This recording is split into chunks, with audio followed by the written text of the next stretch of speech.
You go to the left here, you can go all the way up the ramp to the right. You can get up to the top, face the clerk, and raise your right hand, please. Morning. Can you state your spelling name for the record? Nicholas Whitcomb, Nicholas, WHITCOMB.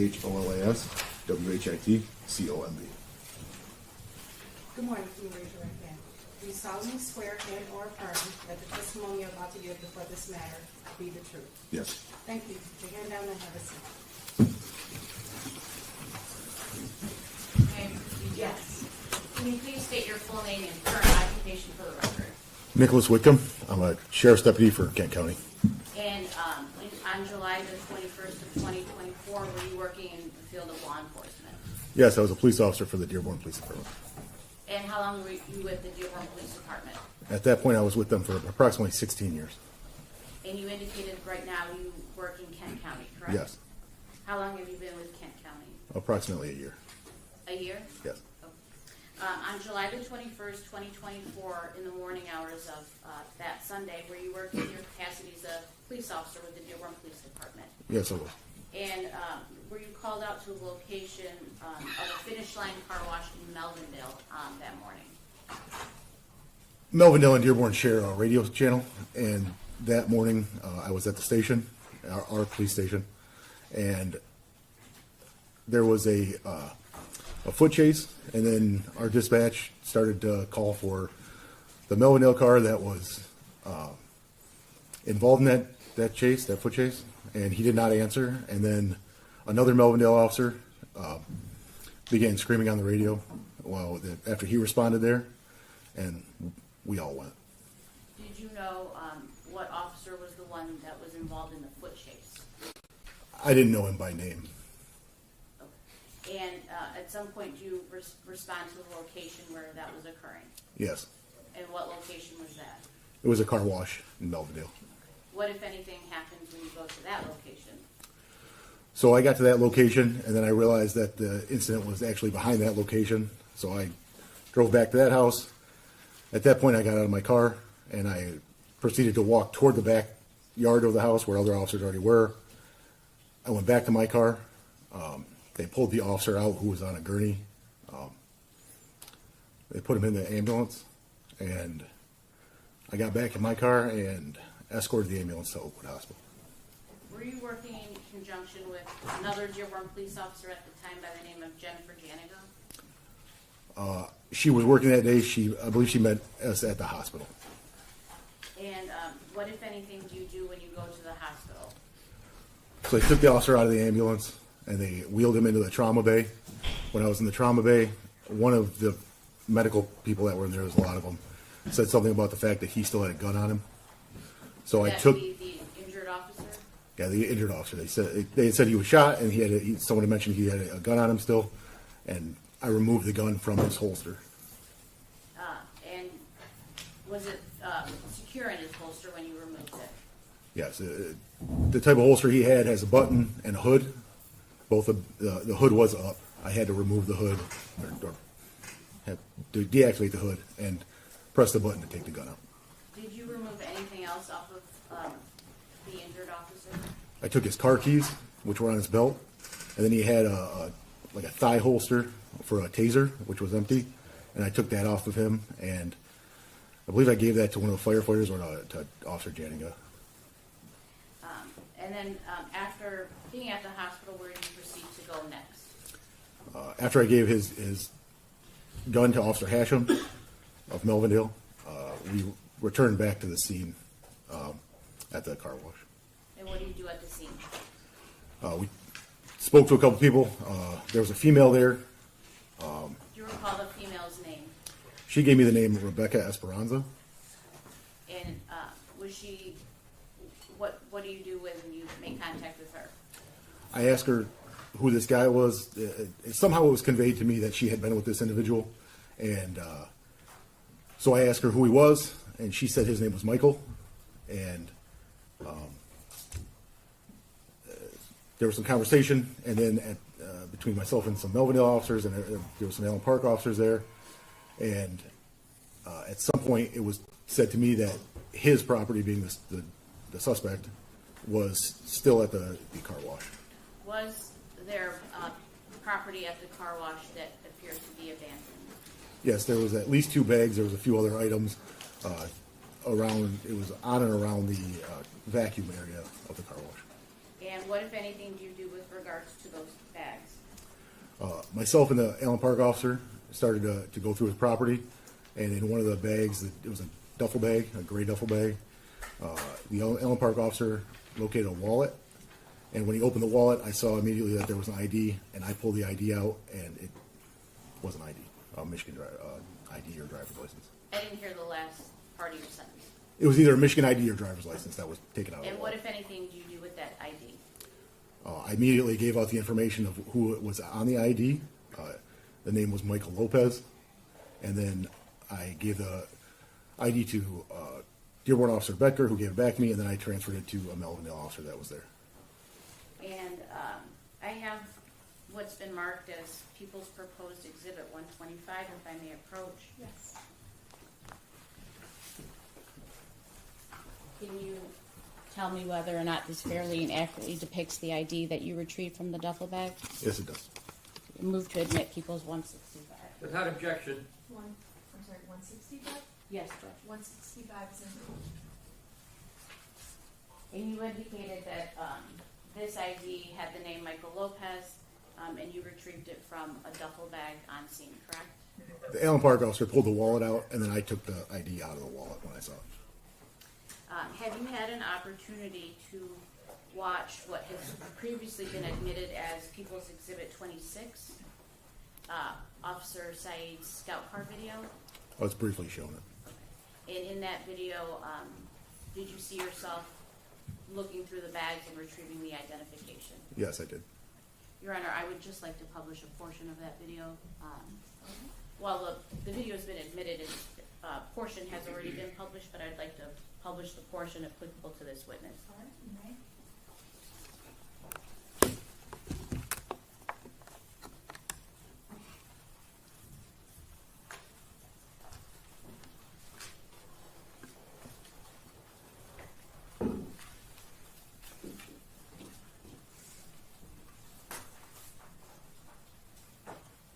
For the record, the people are playing People's Exhibit 26, starting at 28 minutes and 21 seconds into the video. Officer Whitcomb, are you the taller individual with the hat on in this video? Yes, I am. Okay. Playing it at that time period, for the record.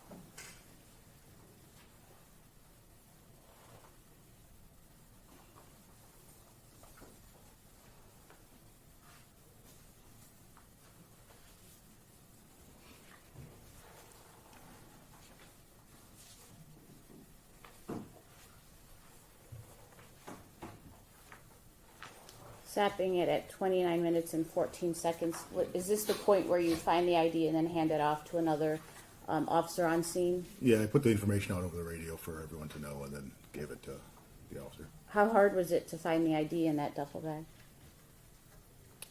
It was there as simple as you could see on the video. It wasn't hard to find. Thank you. One moment.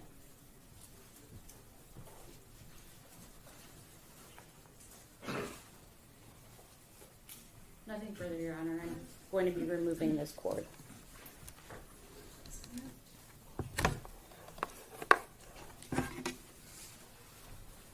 Ross?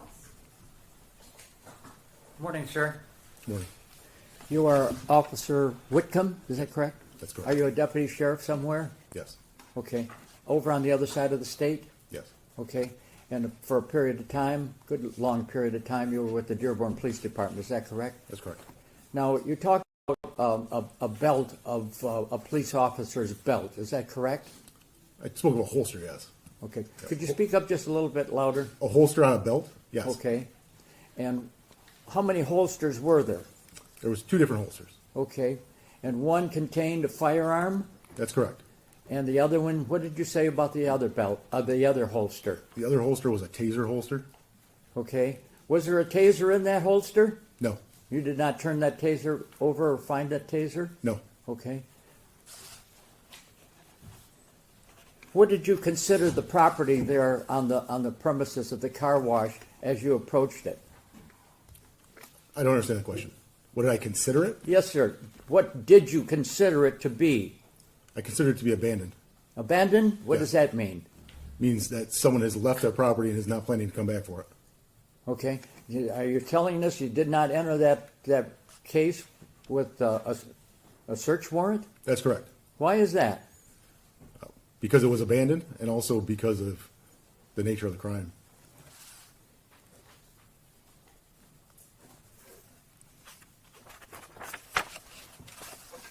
Did you go into the vehicle of the officer that was empty? No, You did not look into it? not at that time, no. Okay. No, I'm talking about the scout car that was at the car wash. Did you No. go into it? No. No. Okay, thank you. Any regret? Briefly, how serious was the situation when you were on scene? I was a Dearborn police officer 16 years, or 17 years before I left. I've been a police officer for 18 years. This is probably the most serious thing I've ever been in. And fair to say that it was an emergency situation, correct? Very much so. And was it an emergency to find out who had done this to the officer? Yes. I have nothing further. Any withdrawals? You may step down, sir. You are excused. Thank you.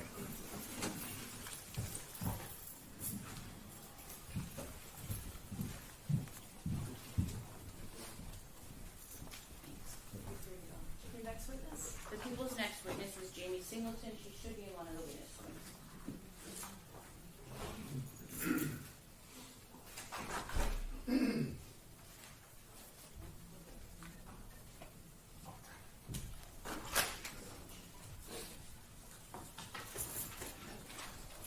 Ma'am, here you want to the left side here, all the way up the ramp.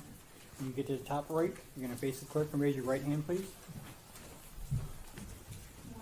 Please state and spell your name for the record. Jamie Lynn Singleton, JamieLynSingleton. Just raise your hand up. Good afternoon. Do you solemnly swear or affirm the testimony you're about to give in this matter be the truth? Yes. Thank you. You can have a seat. The microphone in front of you is recording everything that's said today, but it's not amplified. So Okay. you need to speak up nice and loud and record and speak into that, okay? Yes. You may begin. Can you please state your full name so that the jury can hear you? Jamie Lynn Singleton.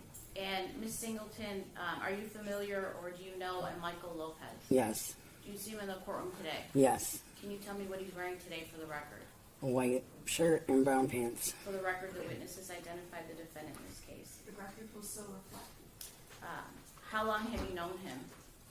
For about 5 years, 6 years.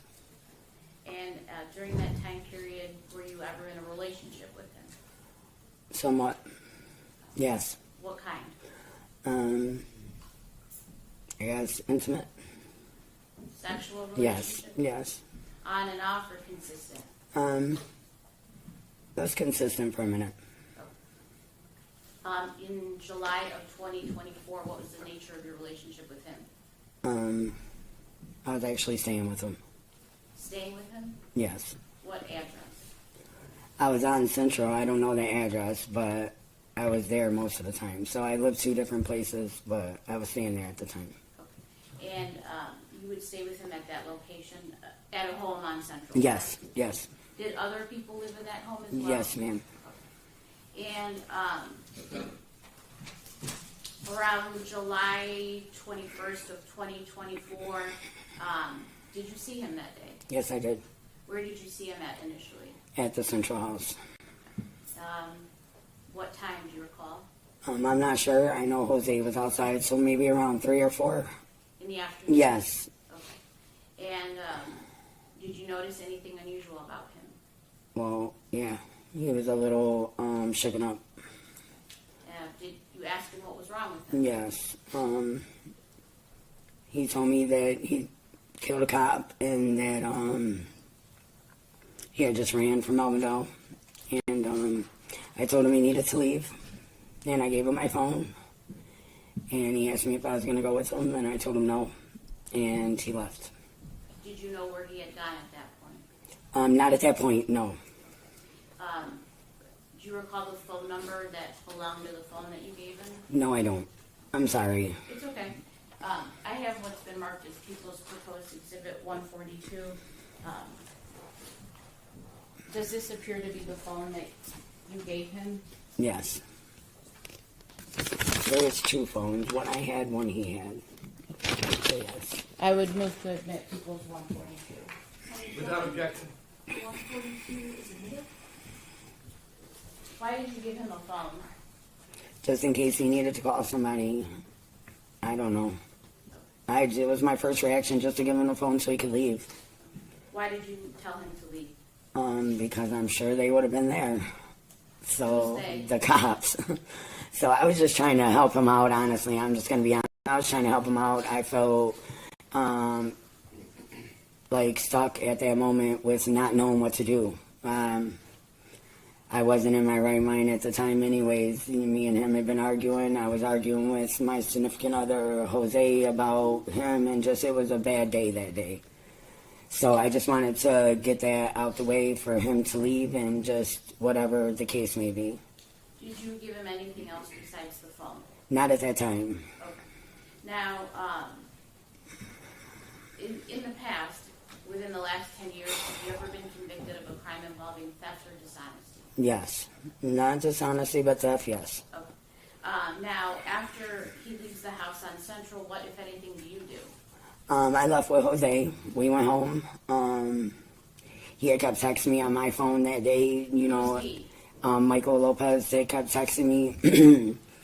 And I was just telling them that I was tied up at the moment. And then when we came back down to Detroit, me and Jose, I seen on Central that they were raiding the house. Who's they? Police? Yeah, everybody was raiding the house. Jose got mad at me, threw me out the car, and I was walking.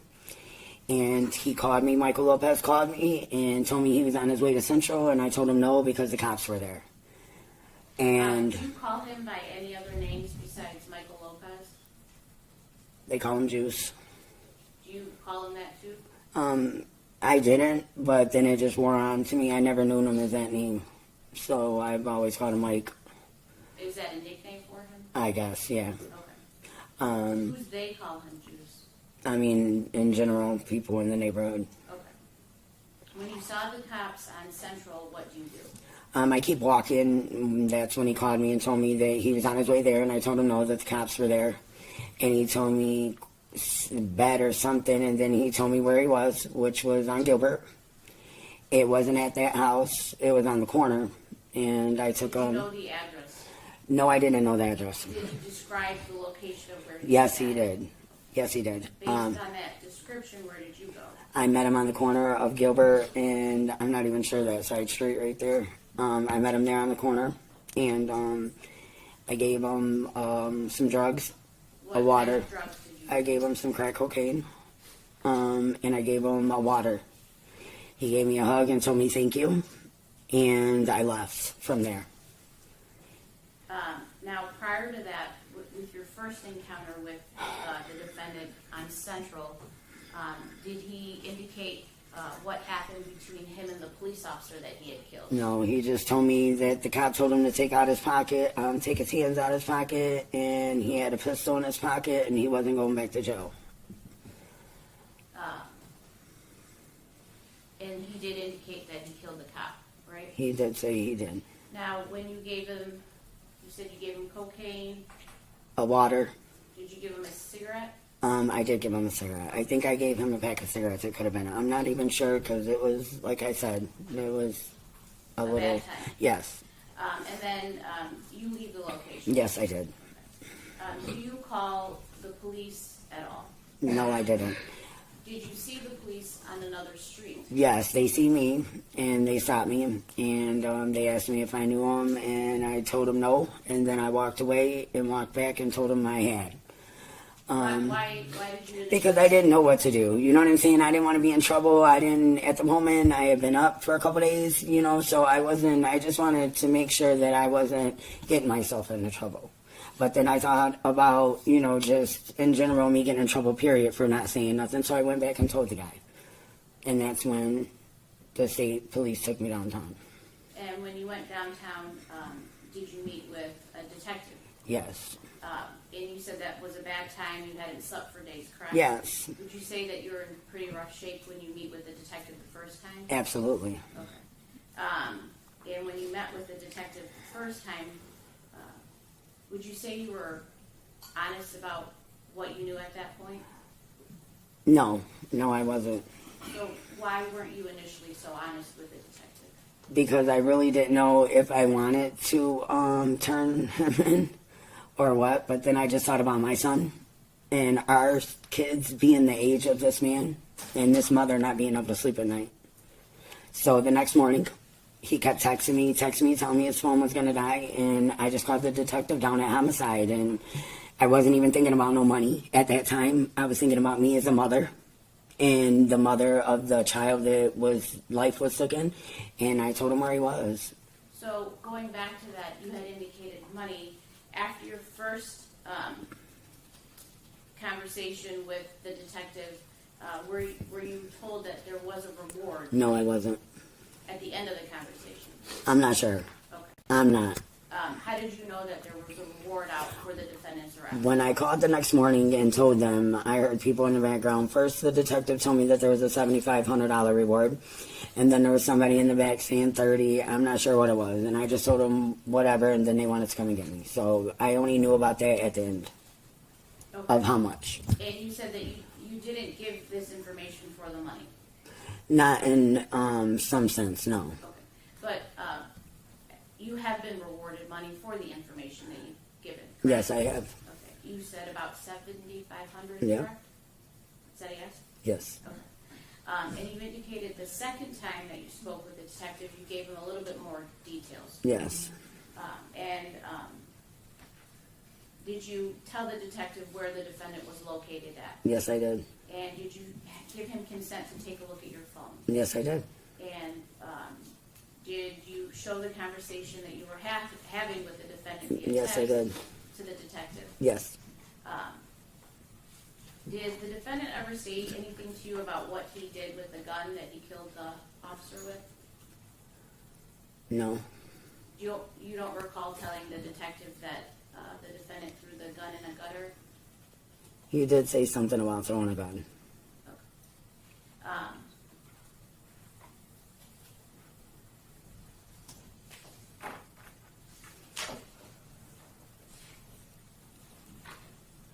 Now, you met with the Michigan State Police twice in total, right? Yes. Okay. And the second time that you met with the Michigan State Police, had you gotten a little bit some sleep? Yes. Okay. Were in a little bit better shape than you were the first time? Mentally, yes. And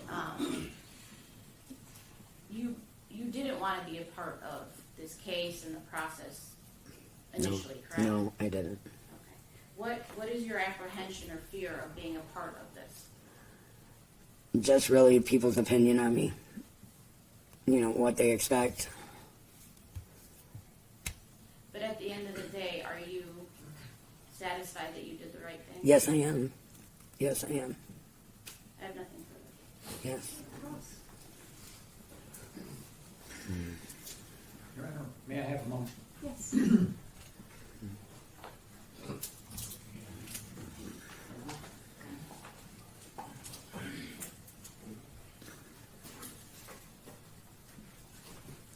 No questions, Your Honor, thank you.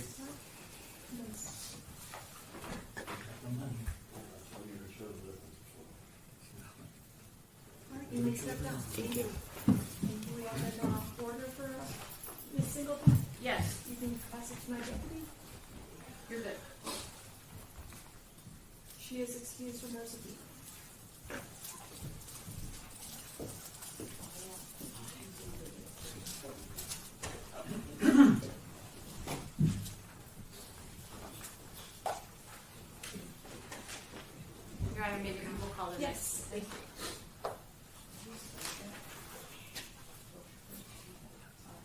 Detective Sergeant Leslie Rushford, who should be out in the hallway.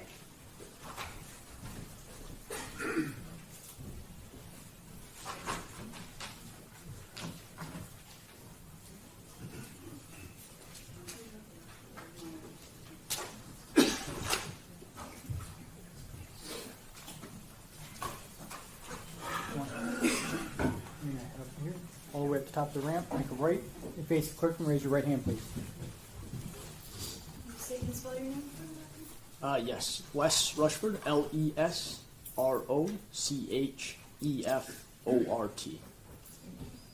Good morning. Good morning. Do you solemnly swear and or affirm that the testimony you're about to give in this matter be the truth? Yes, I do. Thank you. Put your hand down. You begin whenever you're ready. Thank you. Can you please state your full name and occupation for the record? Yes, Les Rushford. I need to spell it again? Nope. Okay. I'm a detective sergeant with the Michigan State Police. And how long have you been so employed? Oh, I've been employed since 2012. And what do you do currently with the Michigan State Police? I run a task force in our fraud section. Yeah, on July the 21st of 2024, were you in that same assignment? No, I was not. Where were you? I was assigned. to? Yep, I was assigned to the Second District Special Investigation Section as a detective sergeant.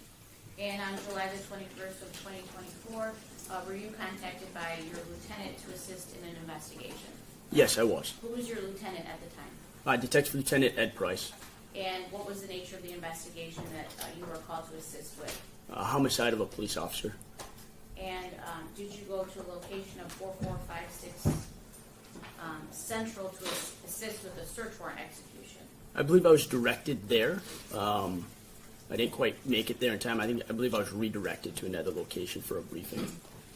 Were you made aware that members of your department executed a search warrant on Central Street? Yes. Okay. And then after that, did you go to a location at 7183 Waldo Street in the city of Detroit, County of Wayne? Yes, I did. And what was that reason for? To assist with the search warrant, and I made it there on time this time. Did you recover anything from that location? I do not believe so, no. Okay. Did you then make your way to 2364 Carson in the city of Detroit, County of Wayne? Yes. Why did you go to that location? To assist with another search warrant. Were you made aware that other members of your department made contact with the Jamie Singleton? Yes, I was made aware that law enforcement made contact with Jamie Singleton. And then what did you do based on that? I then asked them to bring her to the Second District headquarters, where I proceeded to go and, as requested, interview Ms. Singleton. And the time period that we're talking about, are we moving into the early morning hours of July the 22nd of 2024? Yes, the interview didn't start until 2 o'clock in the morning on the 22nd, approximately. And did you interview her in a room that was recorded? Yep. Yes, it was audio-video recorded in our interview room. Okay. And then did you indicate to her that there was some reward money if she was forthright and honest about the whereabouts of the suspect who had committed the homicide? Yes, I did. Is that reward money coming from your entity or another entity? No, I believe it was coming from the ATF. Okay. And is it common in situations such as this to have entities, law enforcement entities, to offer reward money to apprehend a suspect who's killed someone? Yes, it's very common when there's a violent offender still loose that reward money is offered. And you had 2 interviews with her, correct? That is correct. Okay. When was the second one? 1640, so 4:40, same day, approximately. I was contacted by her. And then the interview happened at 6:30 or 18:30 that evening, back at the same place. And based on the information that you received from her in the second interview, did members of your department then go to 3418 Gilbert in the city of Detroit, County of Wayne? Yes, they did. And did you go to the location as well? No, I did not. Were you made aware that the suspect who had killed the officer in this particular case was apprehended at that location? Yes, I was made aware of that. Well, one more thing. Did you coerce, threaten Jamie at all to be forthright with you about the information that she had known? No. I have nothing. Ms. Ross? Yes, thank you. One quickly. When was that sum of money paid, sir? I don't know. Okay. Did you know what denomination or what form it was paid in? No, not my agency, sir. I had no knowledge. I don't even know if the money was actually paid. I do know there's some sort of discrepancy that she may have not actually been paid, but not my agency, and I was not involved in that any further. Was it a private entity that you believe made that offer? Or was it a public offer? It was my understanding, as I stated earlier, the ATF was putting up the award. And who was that again? The ATF, Who is that? Federal Law Enforcement, Alcohol, Tobacco, Firearms, and Explosives. I see. They had made that offer? That was, at the time, that was my understanding. The ATF was offering money, a reward, to locate a violent offender that was loose in the public. You heard this being done before? Yes, Common? very common. Thank you. Any redirect?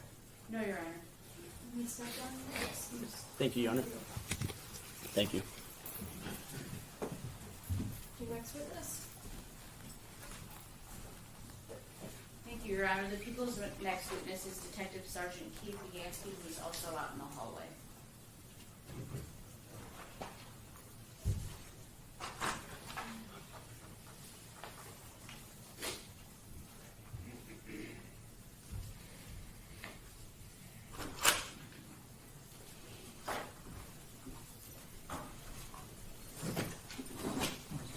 Left side right there, and you walk over to the top of the ramp, turn and face the clerk, and then raise your right hand, please. Can you state and spell your name for the record? It's Detective Sergeant Keith, Keith, Baganski, BIE.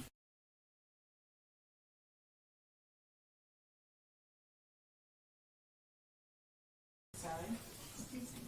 Do you solemnly swear and or affirm that the testimony you're about to give be the truth? I do. Thank you. You begin,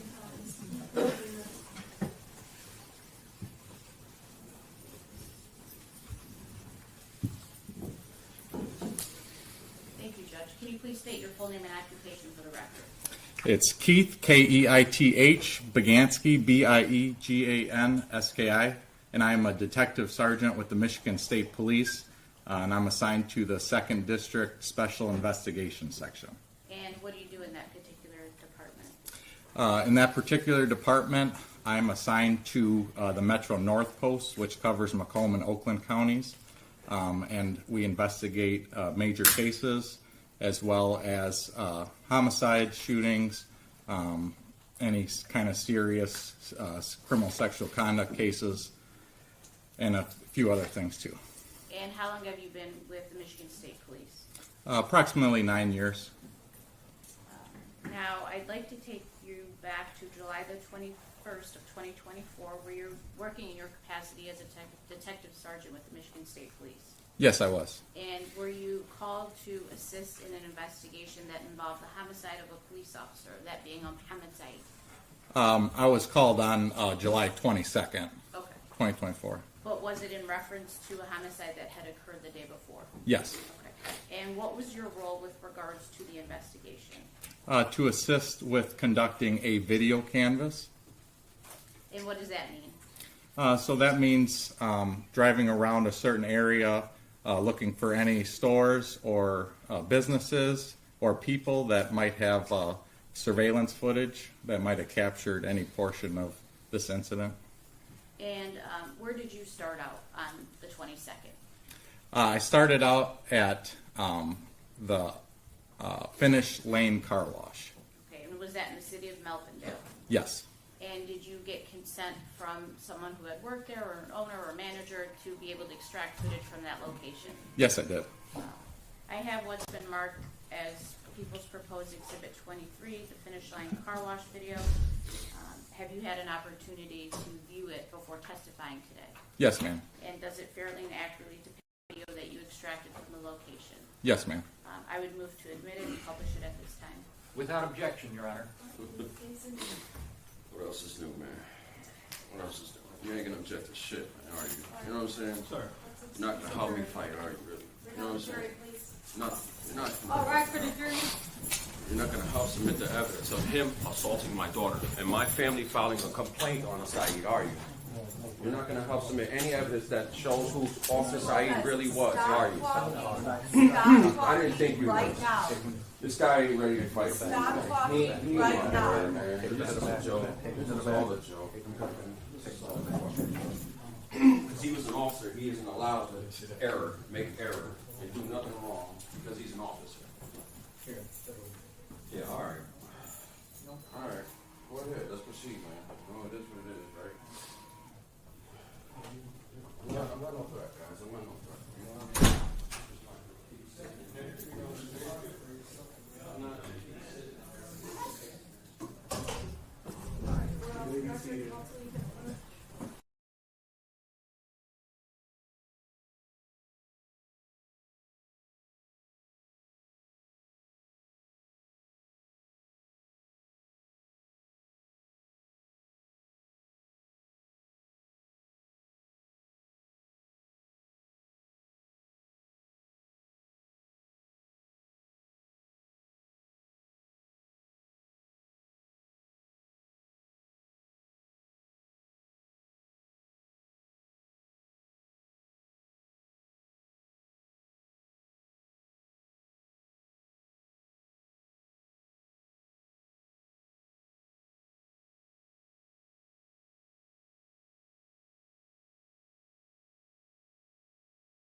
morning and yesterday morning.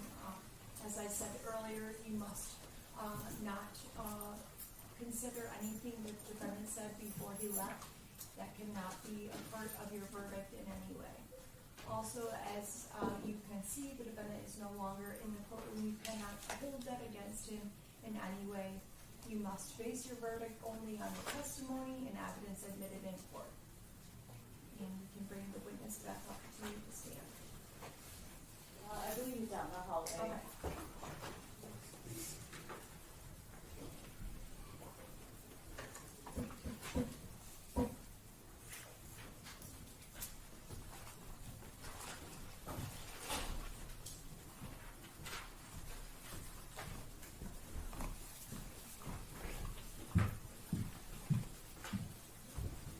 Make it speak, yeah.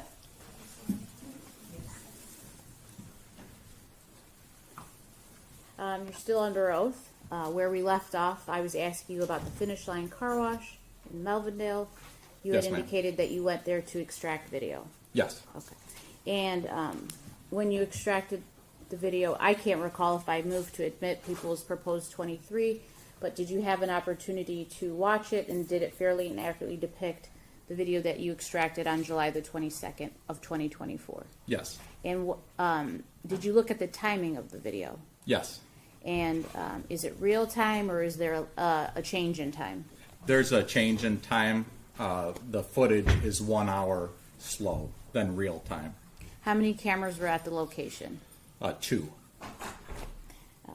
Your Honor, permission to publish at this time? Yes.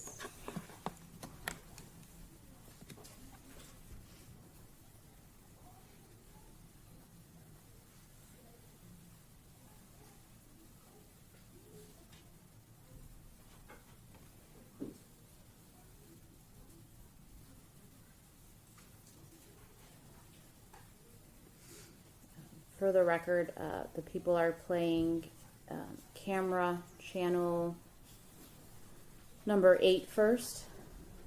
Again, you extracted 2 videos off of 2 cameras, that being an 8 and a 6. Yes, ma'am. Okay.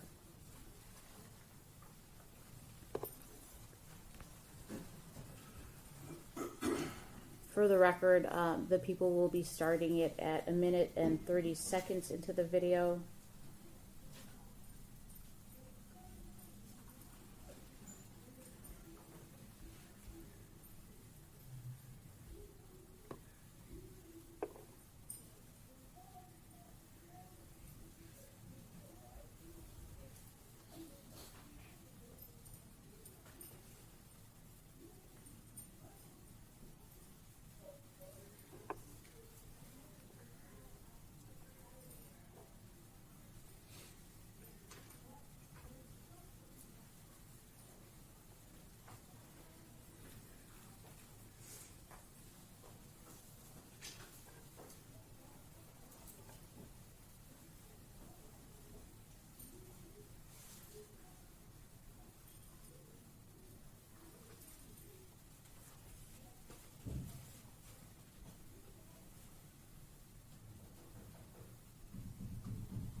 Stopping it at 3 minutes and 40 seconds.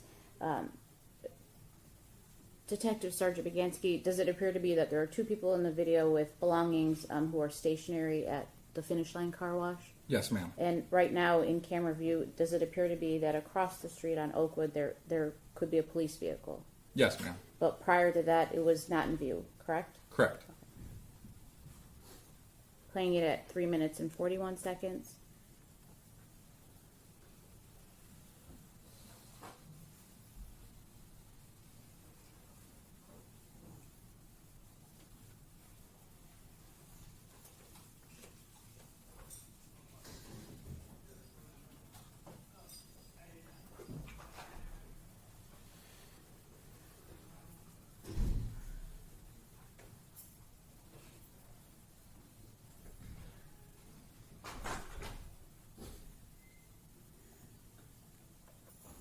Now, 4 minutes and 18 seconds into the video, do we see that police vehicle approach the two people standing in this video? Yes, ma'am. Are lights activated Yes. of the scout car? Yes, they had just activated. Playing it again.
Stopping it at 5 minutes and 38 seconds into the video, did you see the man who's wearing the shorts and the black t-shirt place his right hand into his right pocket? Yes, ma'am.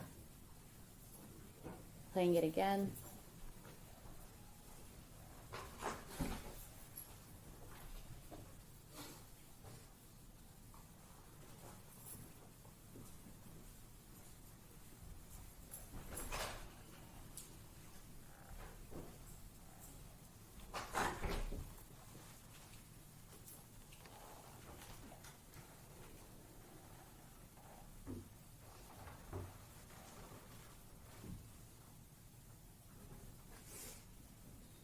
And at 6 minutes and 13 seconds into the video, does the officer and the person with the black t-shirt on proceed to run?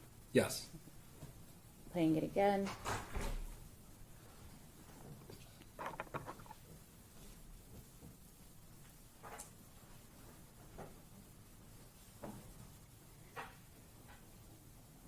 The female in the video, does she appear to stay at the location? Yes. And when you watch this in its entirety, for the record, it's a total of an hour, 2 minutes, and 7 seconds. Does the female remain on scene for a long period of time at the location? Yes. At 6 minutes and 46 seconds, do we just see other police vehicles driving on Oakwood? Yes. Stopping it at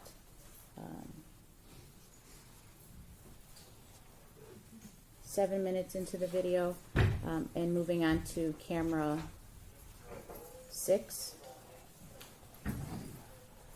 Starting it at 5 minutes and 30 seconds into the video.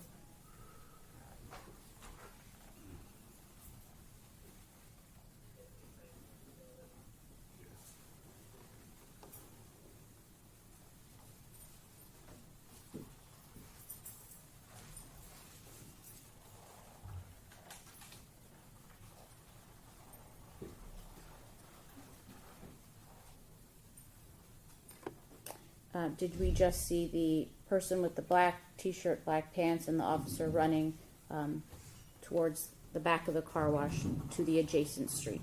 Yes. And the entirety of this is is an hour, 1 minute and 38 seconds in its total. Correct? Correct. And moving on, did you then obtain video from 17178 Flora in the city of Melvindale? Yes, I did. And was that with consent of the homeowner? Yes. I have what's been marked as People's Proposed Exhibit 25. Have you previously seen that exhibit? Yes, I have. Does it fairly and accurately depict the video that you extracted from that location? Yes, it does. Was there an issue with timing at that particular location? There was not. The time is accurate. I would move for the admission of People's 25. Any objection? No objections, Your Honor. 25 is admitted. Permission to publish? Yes.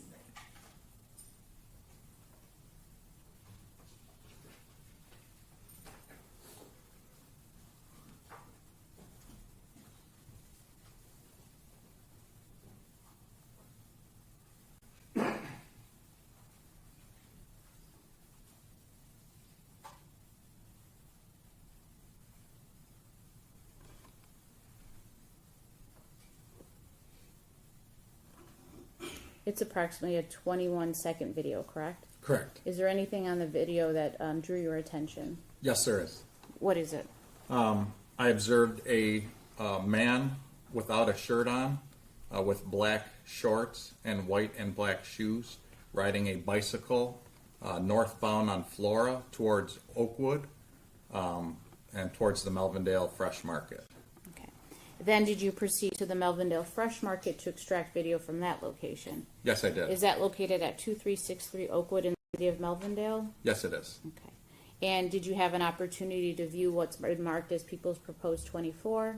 Yes. Does it fairly and accurately depict the video that you extracted from the Melvindale Fresh Market? Yes, it does. I would move for the admission of People's 24 and ask for permission to publish. Without objection. 24 is admitted. You may publish. What about the timing on that particular video? That video, the time is off. It's 22 minutes and 14 seconds fast.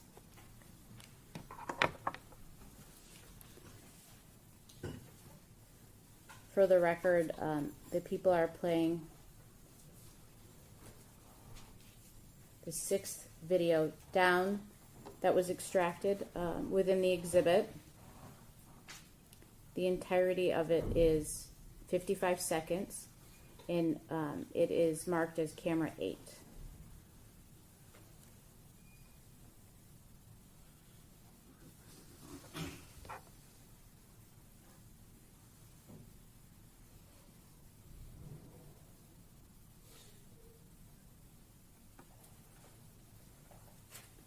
Stopping it at 20 seconds into the video, was there anything that drew your attention when you extracted this video? Yes. What was it?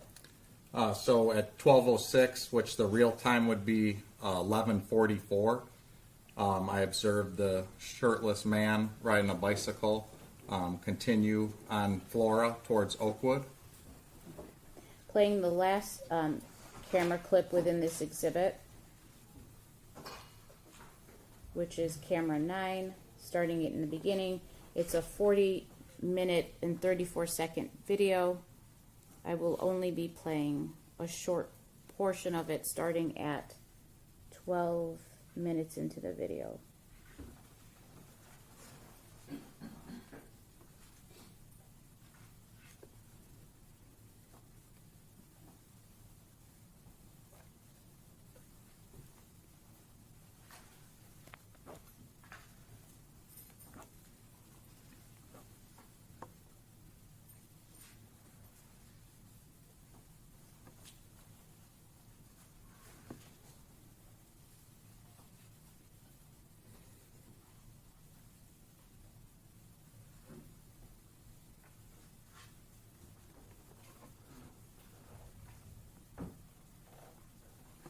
Now at 2 minutes and 4 seconds into the video, do we see that shirtless man? Yes. I'm sorry, that was that should have been 18:10 into the video. Yes. And moving forward, did you then go to the Marathon Petroleum location at 910 Dix in the city of Detroit? Yes, I did. And was that video obtained via search warrant or consent?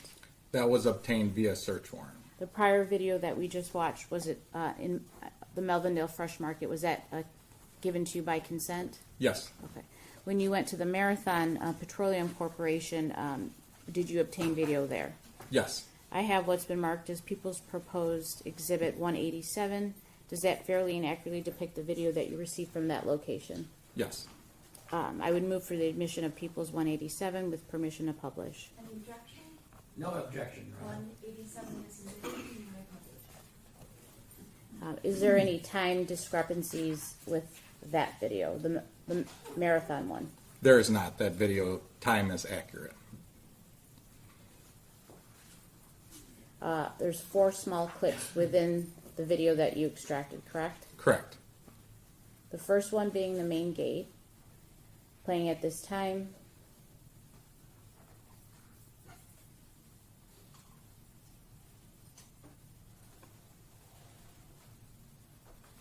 Was there anything about this clip that drew your attention? I could see from a distance a person was riding a bicycle north on Dix Street. Playing the second icon in this exhibit, the mailroom exterior. Anything about this clip that drew your attention? Yes, the shirtless man riding a bicycle on Dix.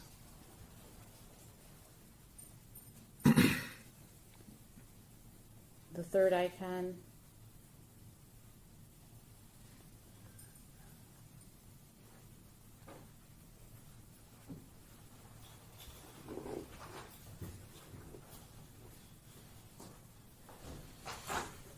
Are we starting to see in the video something at this point, about 18 seconds into the video? Yes, I'm seeing a shirtless man riding a bicycle. He's currently on Oakwood right now, and he's going to proceed straight onto Dix. Are there train tracks right there? Yes, ma'am.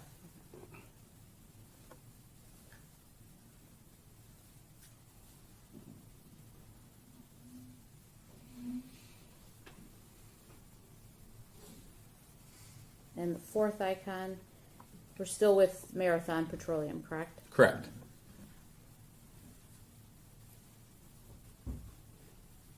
Do we see the shirtless man again? Yes, that's another view of Dix Street, seeing the shirtless man riding the bicycle. Okay. Now, with regards to strike that, did you then go to Bell Fork Lift at 13700 Mellon in the city of Detroit, County of Wayne? Yes, ma'am. Did you extract video from that location? Yes. Was that via consent or did you need a search warrant? Consent. And did you watch what's been marked as People's Proposed 189? Yes, I did. Does it fairly and accurately depict the video that you extracted? Yes. I would move for its submission at this time. Any objection? No objection, Your Honor. 189 is admitted. In that video, did you also see the shirtless man riding a bike? I can't see the bicycle in that video, but I can see, because of brick walls in the way, I could see the top of a shirtless person moving through the video. Permission to publish, Judge? Yes, you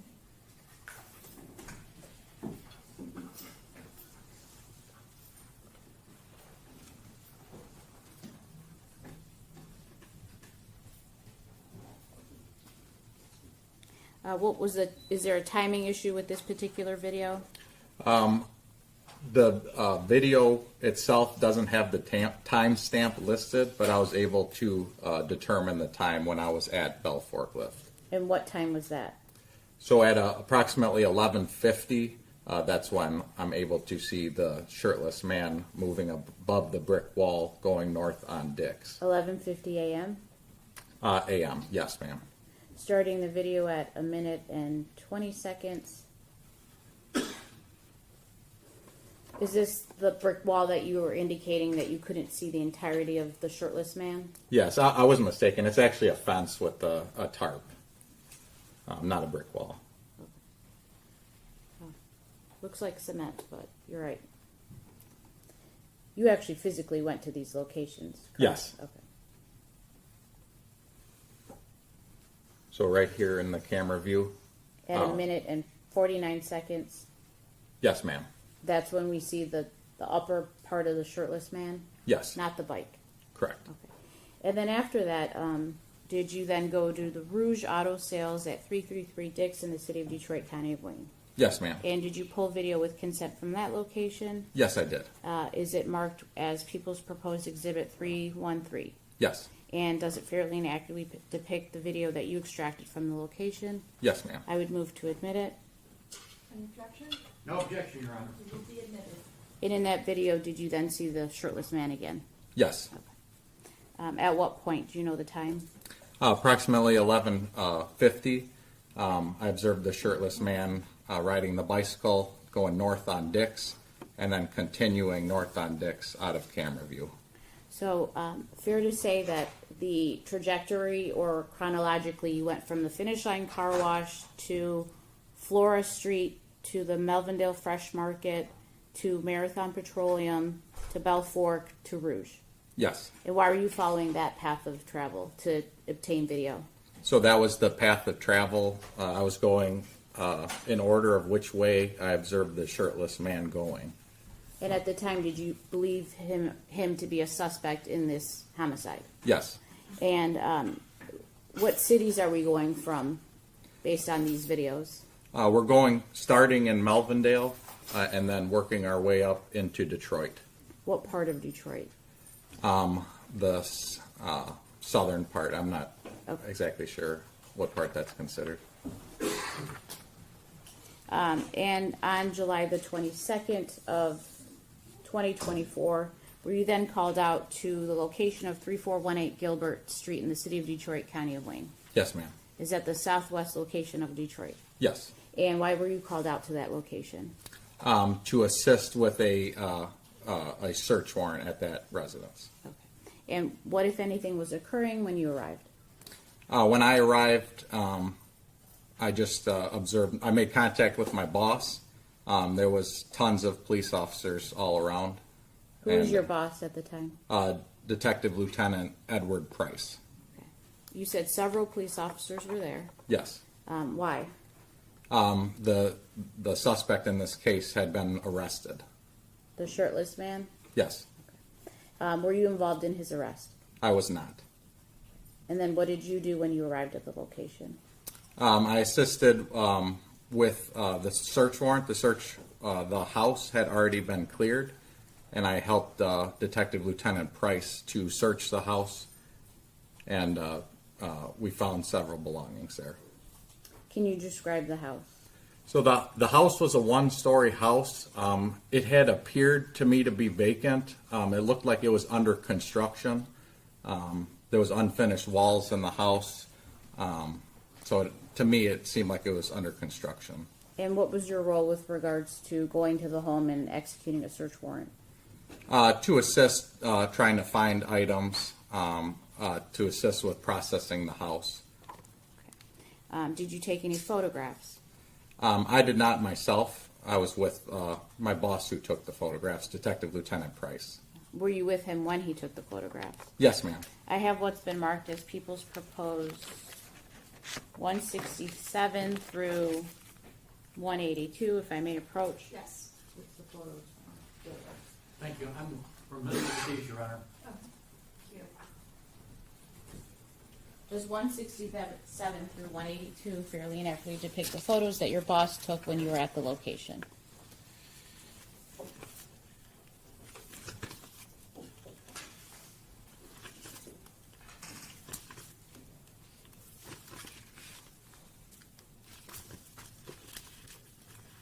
Yes. Thank you. Permission to admit and publish, Judge? Any objection?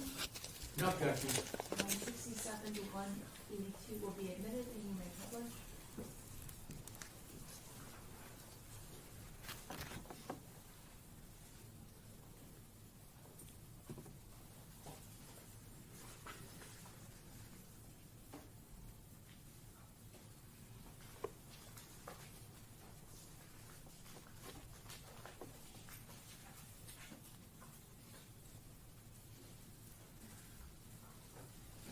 Is this the front porch of 3418 Gilbert Yes, ma'am. in People's 167?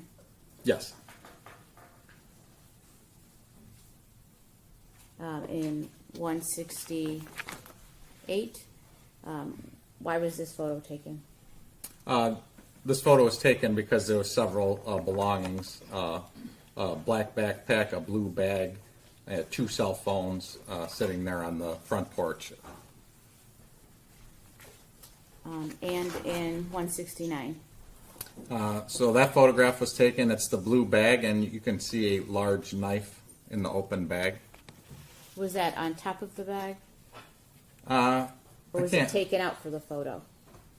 I can't remember. Did you recover that knife? Yes.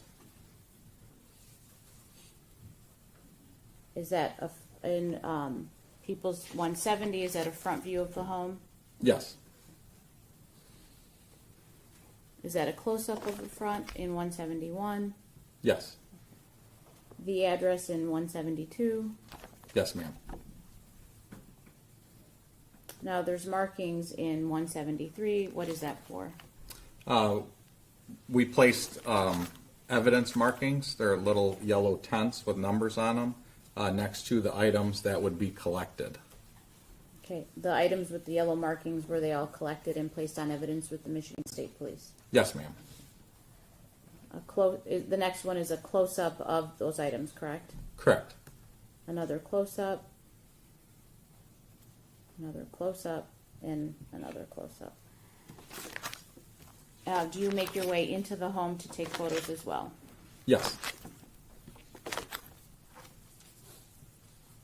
Is this the interior of the home? Yes. Did it appear to be under construction? Yes, ma'am. And that's People's Exhibit 179 for the record. Is the reason why you guys took a photo of the door frame? A photo of the door frame is taken in every search warrant. I don't know if they had to kick the door in or not. That was already done when I got there. Did you err on the side of caution and make sure a photo was taken of that? Yes, ma'am. Is that the door handle in the following exhibit? Yes. And the last photo being 182 of the interior of the home, correct? Correct. Now, all of the items all of the videos that you extracted, did you place them on evidence with the Michigan State Police? Yes, ma'am. And did you place them on evidence under the report number as well?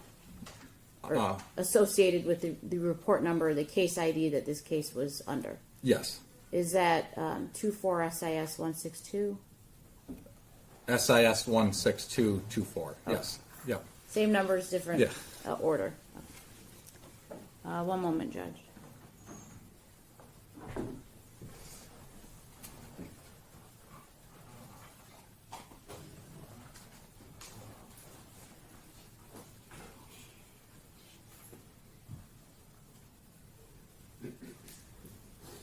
Thank you. I have nothing further. Thank you. I'm going to take out the... Okay.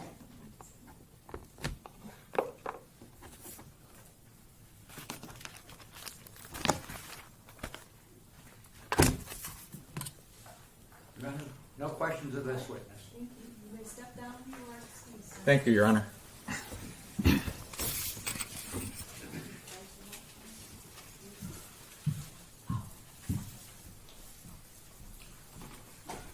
Ready to call your next witness?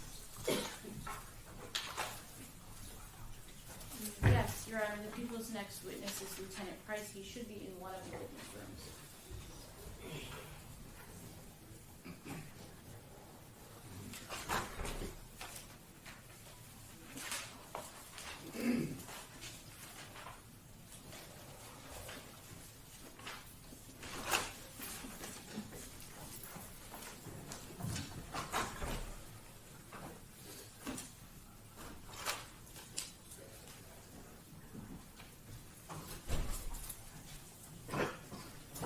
Okay.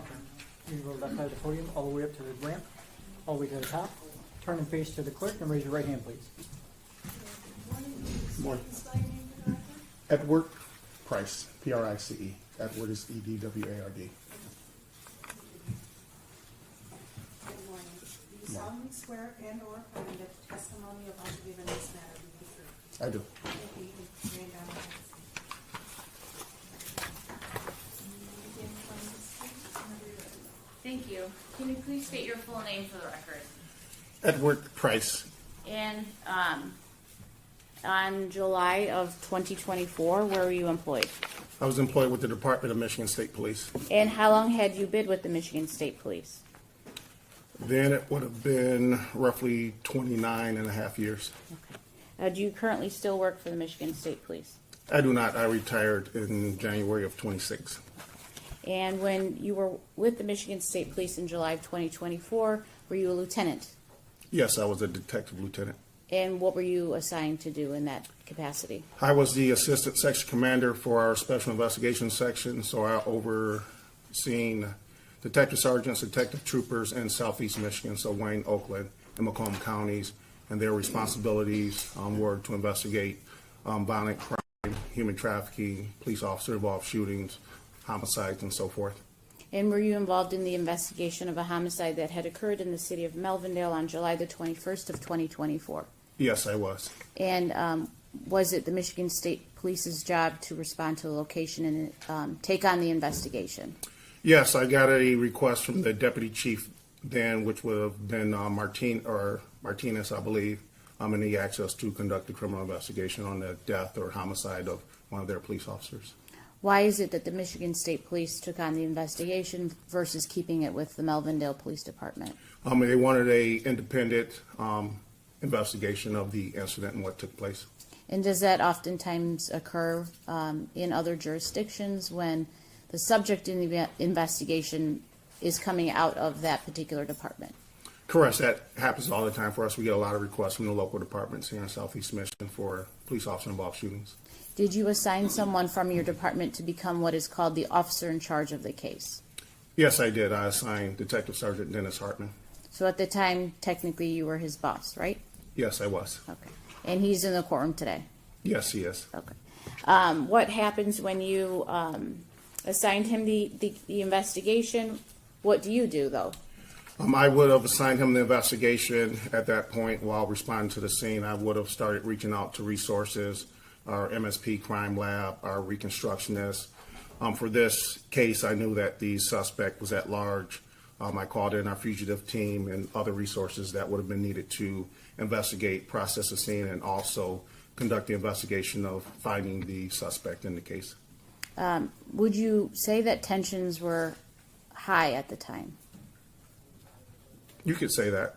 Was time of the essence? Yes, it was. Was it important to find who had killed this particular officer? Yes, it was. Why is that? One, he was a danger to the public. He had already killed a police officer. So at that point, what would he do to try to escape or get away or flee the state of Michigan? Did you yourself go to the scene of the homicide? Yes, I went to the scene. What, if anything, did you observe? Once I got to the scene, there were a lot of police officers on the perimeter. They had set up. There were K-9s searching. There was a helicopter in the air. I would have went to the car wash where the initial contact was made between the police officer and the suspect, and then where the police officer was fatally shot on Clarion Street. I believe the address was 17334. I could refer to my report to give you the correct address if that's not it. I would observe back there blood, glasses that are later found out belonged to the suspect. There was a black taser. There would have been a taser wire probe. A taser cartridge would have been back there as well. And were those items given to your crime lab to place on evidence with the Michigan State Police? Yes, I would have instructed the lab to make sure they collected those items for evidence. Did you assign other members of your department to conduct an investigation? Everyone was assigned a job, correct? Correct. Either I would have assigned a job or the OIC would have assigned a job to the other people assisting. Now, moving forward after going to the scene, at some point within the next on July the 22nd of 2024, did you then go to the location of 3418 Gilbert Street in the city of Detroit, County of Wayne? Yes, I did. How far away would you say that location is from the homicide scene? Approximately maybe 7 to 10 miles. 7 to 10 miles. Okay. And what area of Detroit is that in? I would consider that to be southwest Detroit. And does that area of Detroit border Melvindale? Yes. Were you at the location when the defendant in this particular case was arrested? I would have made it to that location once he was already arrested. I was at my office during the actual time of the arrest, but when I arrived there on scene, he was still there on scene in handcuffs. He had already been arrested at that point. Correct. Was he in handcuffs? Yes, he was. Okay. And fair to say that there was a lot of officers at this arrest, correct? That's more than fair. There was a lot of police officers there. Okay. And again, it was a very sensitive time and situation, not only for the Melvindale Police Department, but for all of law enforcement, correct? I would say for most law enforcement, correct, especially Melvindale. Okay. And did you try to keep the peace upon the defendant's arrest? Yes. How so? I made sure the defendant wasn't being taken advantage of anyway, make sure he wasn't treated poorly or badly.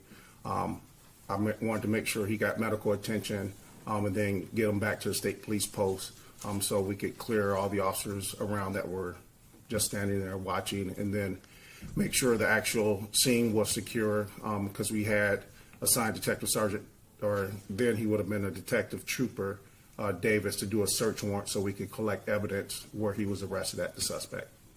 Did you yourself escort the defendant to a scout car of the Michigan State Police to be transported? At some point, I would have walked a little bit from him. There were other uniformed troops on scene at that point, so I gave them the task of making sure he got to EMS, got the clearance, and then they would have transported him back to our district headquarters in Detroit. And did you have him taken to a hospital just to err on the side of caution, or was there anything physically wrong with him? Physically, other than some bumps and bruises, maybe some minor injuries that I observed. At some point, I believe he might have went to the hospital once he was already back at our district headquarters. Okay. But he was able to walk, correct? Oh, correct, yes. And he walked to the police vehicle? Absolutely. Did he say anything at all when he was walked back to the police vehicle? I don't know if he said anything to the troopers that were walking him back. I know at some point when he was sitting on the curb, I just asked him how he was doing. He said a few quick words. I knew he was okay. It was no immediate need for medical attention, and I started delegating other tasks and making sure the scene was secure. Now, at this particular location, did you recover any items of evidence from 3418 Gilbert? Yes, I did. What, if anything, did you recover? There were some duffel bags that would have been up on the porch where we believe the suspect had been hiding and sleeping for the last several hours, if not half a day or through the night. Inside of that, it would have been approximately 3 or 4 cell phones. There were some knives. One of the knives had like a brass knuckle kind of attachment to it.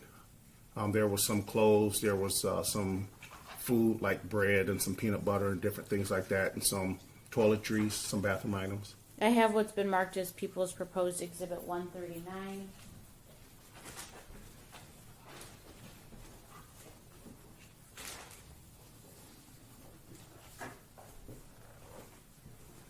If I may approach, yes.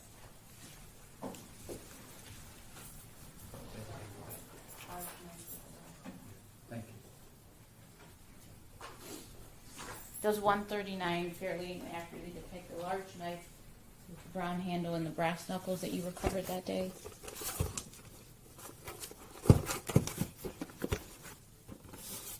This is the box. I don't think it's been open. You want me to open it? Yes, let me get you gloves and scissors.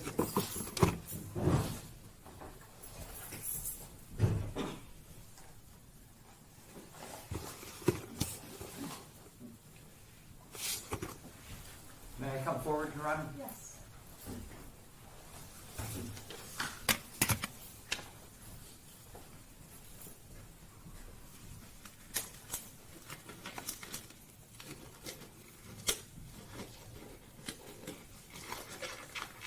Small gloves.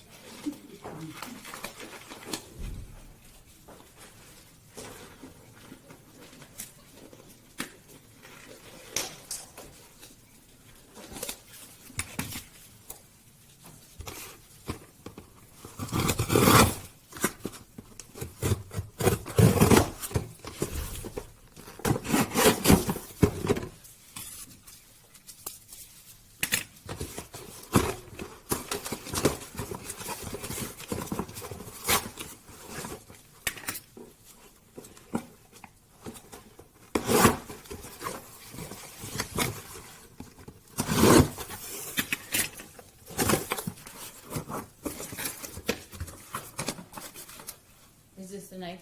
Yes, it is. I would move for the admission of People's 139, Judge. Without objection.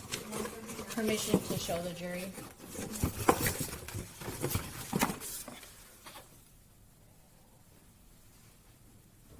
Thank you.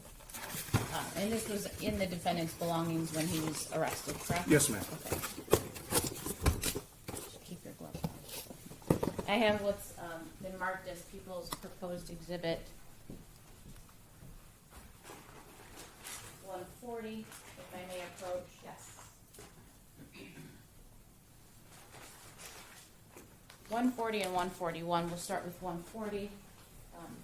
Does 140 and 141 fairly naturally depict the other knives that you recovered from the defendant's belongings that day? Yes. Permission to admit and publish 140 and 141. May I come forward? It's going to be open? I was moving to admit it first and then have it open and published. That'd be fine. Thank you. 140 and 141 are admitted, and you may publish.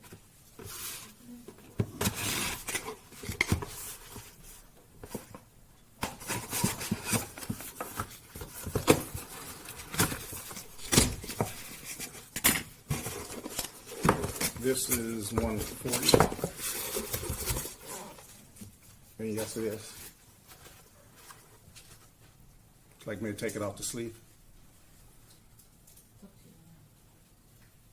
Sure. There's a blade inside that sleeve, sir? It was when I packaged it. I can open it up to make We sure. can verify.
Did you also, you indicated that the defendant had some phones on him. Did you also recover the phones that were in his belongings? Yes. I have what's been marked and previously admitted as People's Exhibit 142. Is this among one of the phones that you recovered off of the defendant that day? Yes, and that's my writing on the bag as well. Thank you.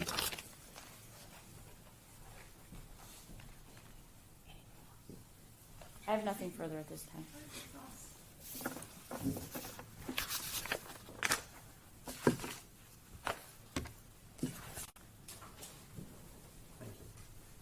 Good morning, sir. Morning, sir.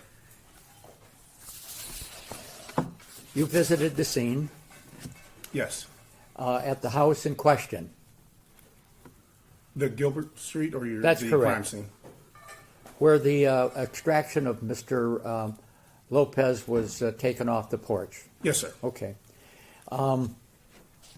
Were you present when that extraction was taken? When he was placed under arrest, no. Okay. You understood that there is a certain procedure in which a person might be extracted from such a place. Isn't that correct? Might be arrested? Yes, sir. Okay. And have you seen any of the video of that arrest? Maybe bits and pieces. I have not Okay. seen all the video. There is a process in which a person might be on a porch, to be removed from a porch, out to, for example, the sidewalk or a lower level off of a porch. Depending on the situation and the severity of the crime, yes, there are different procedures. Okay. Could you give us a general idea of what a procedure would be in terms of removing and moving a person from one place to another that is going to be placed under physical arrest? So it depends on the situation. For a situation like this where you killed a police officer, a lot of the technical stuff is going to come down to the ES team commander, which is our version of, say, a SWAT team. So they might use flashbangs, they might do a call out. It just depends on whatever they feel is safe to get that suspect into custody and no one else is harmed, police or civilians. Before the approach was made to the person, would there be given orders to that person? It depends on the advice of that ES commander and Would what's it- safe to do. Would They that have their own include putting the protocols. person on the ground? It could. Okay, and physically having them maybe get up on their knees or down on their stomach, things like that? Yes, it could. Okay. When the person is finally within the reach of the officers, would there be any protocol for how they would approach and treat that person? Yes. What would that be? Depending on the situation, depending on who's out there, it could be approaching from a blind spot. It could be ordering them to put their hands behind their back. It could be ordering them to put their hands on their head or to do a spread eagle until someone comes up and actually place cuffs on them. Under the circumstances of this event, was there any need for the officers to unduly rough up or abuse the subject to be arrested and taken into custody? And was there any manner of such as that? I was not out there during the arrest, so I don't So you don't know. know what took place. Did you have any occasion to look at the video for that? I did not review all the video as it relates to the arrest.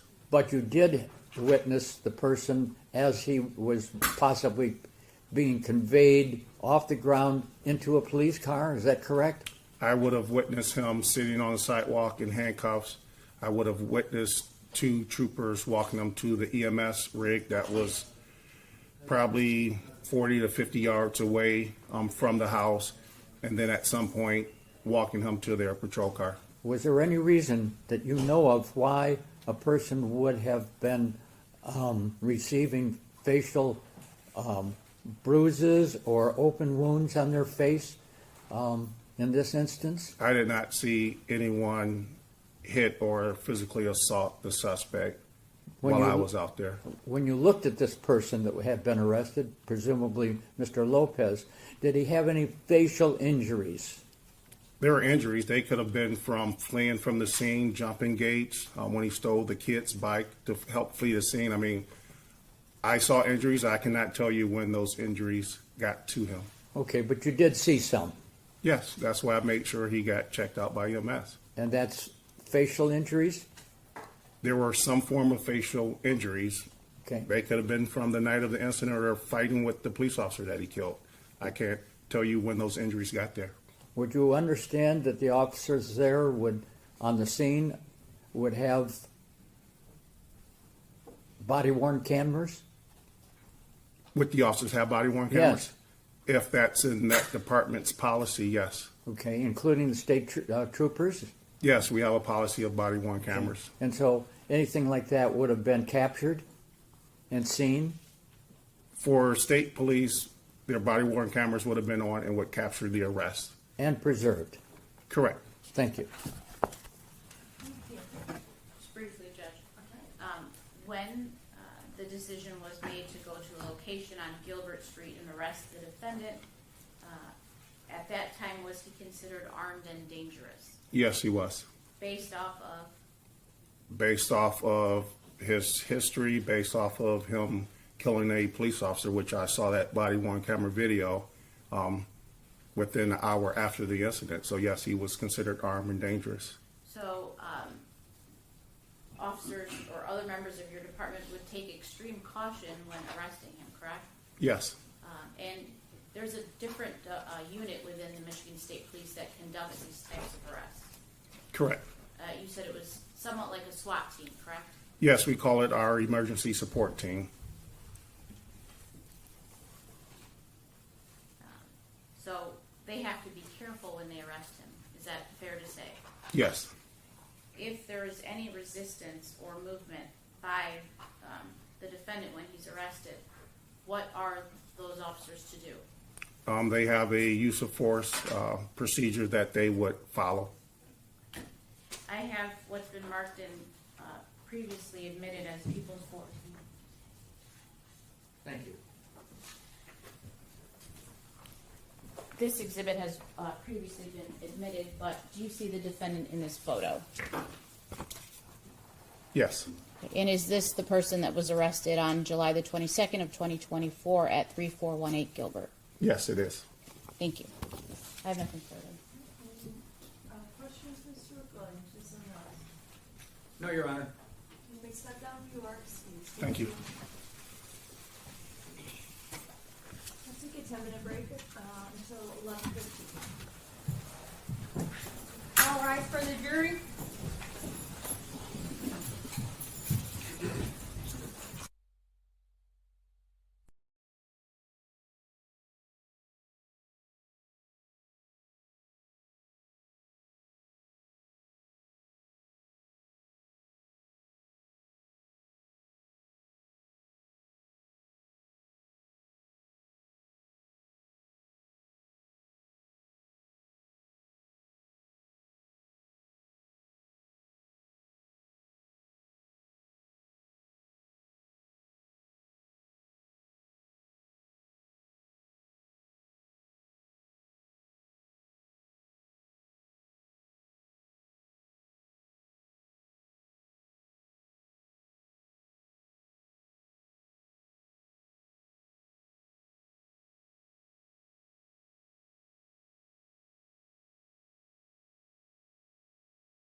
Tracy Marino, who's out in the hallway.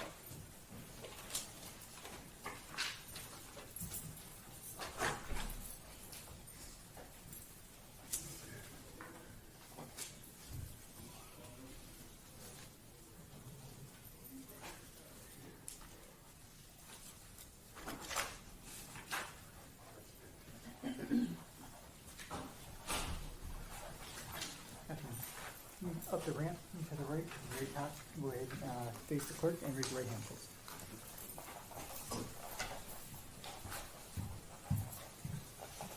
Can you state and spell your name for the record?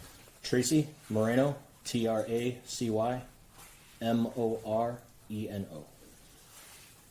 Do you solemnly swear or affirm that the testimony you're about to give before this court will be the truth? I do. Thank you. You may be seated.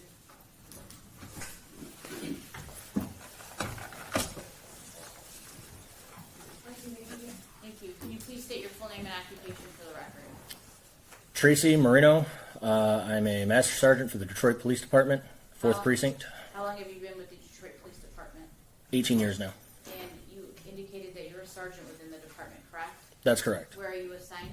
The 4th Precinct, which is the Southwest Detroit area. And how long have you been in that particular precinct?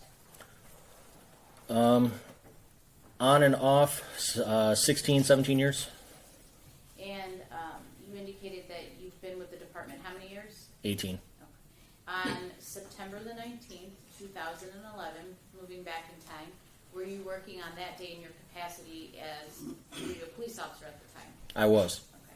Were you also assigned to the southwest area of the city of Detroit? That is correct. And did you have any partners with you that day? Yes. Who were your partners that day? I was working with Officer James Johnson. And how would you have been dressed? At the time, we were wearing your traditional blue uniforms, blue shirt, blue pants.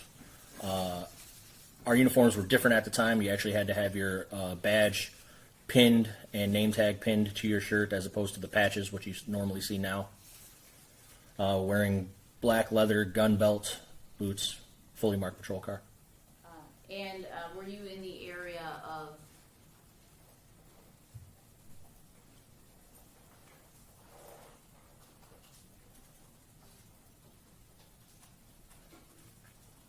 Fort and Spring Wells in the city of Detroit on that day? Yes, I was. And did you then pursue a vehicle as a result of being in that particular area? Yes, I did. What type of vehicle was it, if you recall? It was a black Dodge Dakota. It was a pickup truck. I don't recall the year. Okay. And at some point, were the occupants in the vehicle the subject of an investigation? Yes. Did you activate your lights and sirens? My partner, Officer Johnson, was driving. He activated the lights and sirens. Did the occupants of the vehicle flee that vehicle? Yes. Was there one in particular that you pursued? Yes. Did your partner pursue another occupant in the vehicle? Yes. Who did your partner pursue? My partner ended up pursuing the driver of that Dodge Dakota, which we later discovered was Mr. Lopez. First name? Michael. Okay. Now, you said that you were pursuing the passenger, correct? Yes, the vehicle had 3 occupants.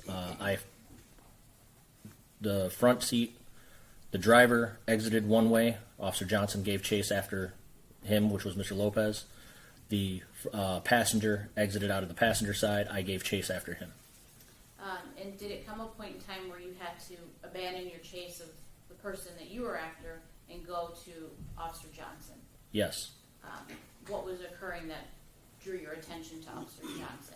While I was in foot pursuit of the other individual, my partner, Officer Johnson, began to scream on the radio, "I think he's got my gun." What did you do? I abandoned the foot chase that I was in the middle of and began to run back to my partner. And what, if anything, did you see when you ran back to your partner? Officer James Dominguez, who was also working that night, he had already made his way over to Officer Johnson before I did. Officer Johnson and Officer Dominguez had already been able to get Mr. Lopez into handcuffs. And how did your partner, Officer Johnson, appear when you saw him? His uniform was in disarray. He had his shirt was partially ripped open. sweating. He was hyperventilating. I actually had to rip the rest of his shirt open and tear his vest off because the way he was breathing, we weren't sure if he was stabbed or something. What about Officer Dominguez? Was he hurt or injured in any way? Yes, Officer Dominguez broke his hand that night. Your Honor, I'm going to object to that line of questioning with regard to the condition without that officer present.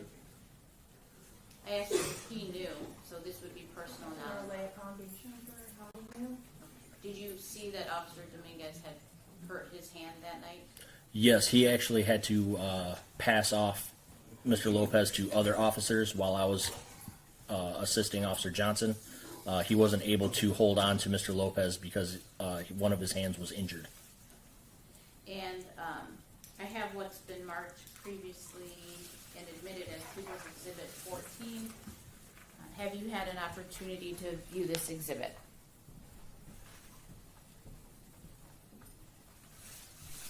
Yes, I have.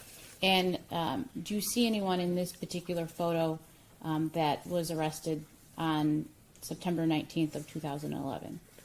Yes, I see Mr. Lopez, who is wearing the black Detroit, I believe it's the Tigers t-shirt, with glasses and black pants. And that's the same individual that your partners had arrested that evening? That is correct. Did your partners struggle physically with the defendant to arrest him that day? Yes. I don't have anything further. Yes, Your Honor. Good afternoon, sir. Good afternoon, sir. How was it you were contacted by the prosecutor's office to have some connection with this case? I believe I received a phone call from the prosecutor. Okay. And how did you come back to refresh your memory? I was asked if I remembered an incident for which I completed a report, and yes, I do remember it. Okay. And were you in the vehicle at this particular time? Were you in a vehicle chasing something or somebody? Yes. What were you in? I'm sorry to interrupt you, Counsel Lee.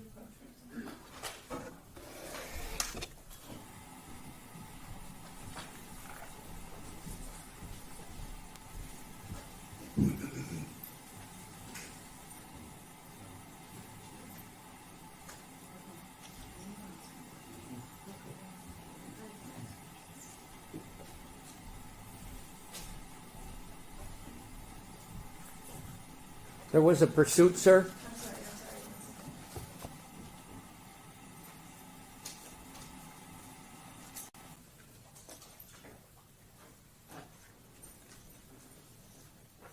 All right, back on the record. There was a pursuit, sir? Yes, there was. Okay. One vehicle was being pursued?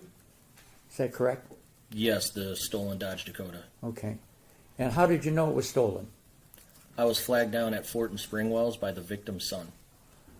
How long before? Before the pursuit, Yes, sir. maybe 10 to 15 minutes. Okay. Had you seen that car before? I don't believe so. Okay. And what specific markings on it did alert you to that vehicle to make and pursue it? That it was described to me by the victim's son as a black Dodge Dakota that was in the area of Dearborn and Melville that belonged to his father. Okay. And did you see that vehicle leave the scene or from there? And how long would you say the pursuit was? I ended up making my way over to the area where the citizen had told me where he had seen the vehicle. I observed a vehicle similar to what he had described to me, tried to make contact, at which time the vehicle fled. Okay. And how many people were in the vehicle? One, and two quickly got inside of it as we approached. I see. Rather than bailing out, they were bailing in? Is that what you're saying? That's a different term, but yes. All right, okay. And how long did it take the pursuit to last? About 7 minutes. And what was the time of day or night? It was nighttime. It was approximately 10:30, 11 p.m. Okay. And tell me about the vehicle that you were, the vehicle that was, the police vehicle that was doing the pursuing. It was a brand new 2011 Ford Crown Victoria. Okay. And the markings on it? Fully marked, red, white, and blue flag logos, Detroit police markings, light bar on top with, I can't remember if they were oscillating or flashing at the time, but they did operate. What information do you presume that the person or persons in that vehicle thought or knew that that was a police pursuit? Well, the audible lights and siren. All right. And the fully marked vehicle. And the vehicle did pull over, I take it? No, it crashed. It crashed? Correct. How far away from the beginning of the pursuit? Well, it started at Melville and Melville and West End.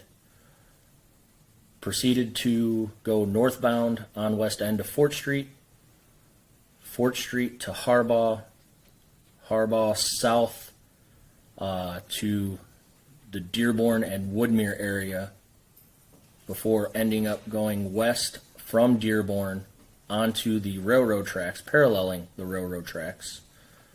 And the vehicle ended up crashing due to losing traction on those rocks that are parallel to the railroad tracks. Could be approximately in all maybe about a mile to a mile and a half. How far behind was the car that you were in when the vehicle did crash? Due to the speed, because of the rocks tore the tires on the Dakota, so it was going maybe 5 miles an hour, still trudging along that embankment before it finally crashed into some additional rocks. We were maybe 2 car lengths behind. All the rocks that were kicked up from the rear tires actually shattered my windshield, which had no damage to it prior. All of the headlight lenses and spotlight lens coverings had all been broken by the damage from the rocks that shot back at us. Okay. And how soon, as the car you were in, did the persons exit that vehicle? How soon? How soon? As soon as it crashed, both doors flung open and 2 occupants fled in opposite directions. I see. How far was the chase that you can tell from the point of where the vehicle was until the stop was made, or when you saw the driver? Well, I went the other way after a passenger. Right. I had to abandon my chase to go help Officer Johnson. But from the starting point of that Dodge Dakota to where I made it over to Officer Dominguez and Officer Johnson, probably about 25 yards. Okay.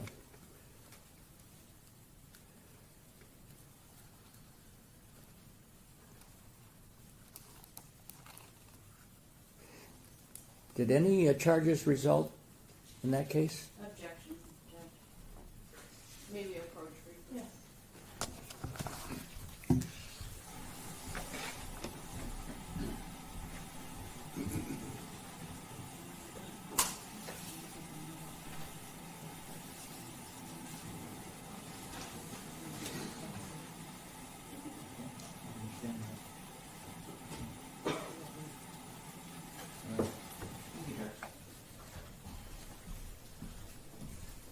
I'll withdraw that question.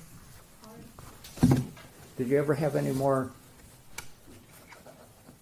to do with what that incident that you have testified to that happened that night? I had the vehicle, the Dodge Dakota, towed from the scene. It was placed on evidence.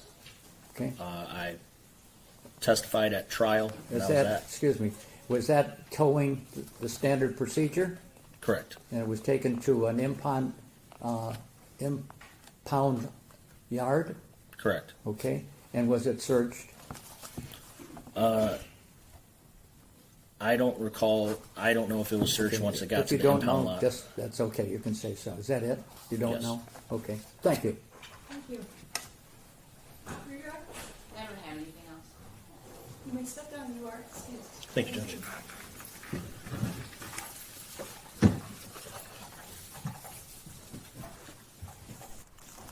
Your next witness? The people's next witness is Police Officer Joshua Jackson, who Judge stepped into the courtroom. Oh, we're gonna have to the right, please. You face the clerk and raise your right hand. Good afternoon, can you state and spell your name for the record? Officer Joshua Jackson, Joshua Jackson. Thank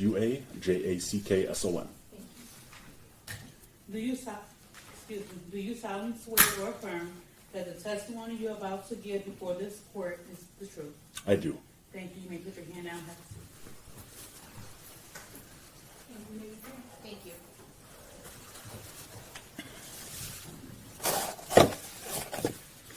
Can you please state your full name and occupation for the record? Yes, ma'am. My name is Officer Joshua Jackson. It's Joshua Jackson, and I'm employed as a police officer by the City of Auburn Hills. And how long have you been a police officer with the City of Auburn Hills? I've been with the City of Auburn Hills now for 5.5 years. Were you a police officer prior to that? I was. Where at? I worked in Mount Pleasant, South Carolina. For how long? I was only there for 8 months.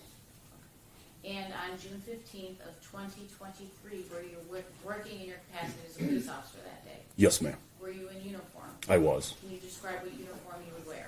Yep, I was in a traditional road patrol uniform, which would consist of tactical pants, a sleeved shirt with our emblems on the shoulders, and then I would have an outer carrier vest, which would have my taser, my handcuffs.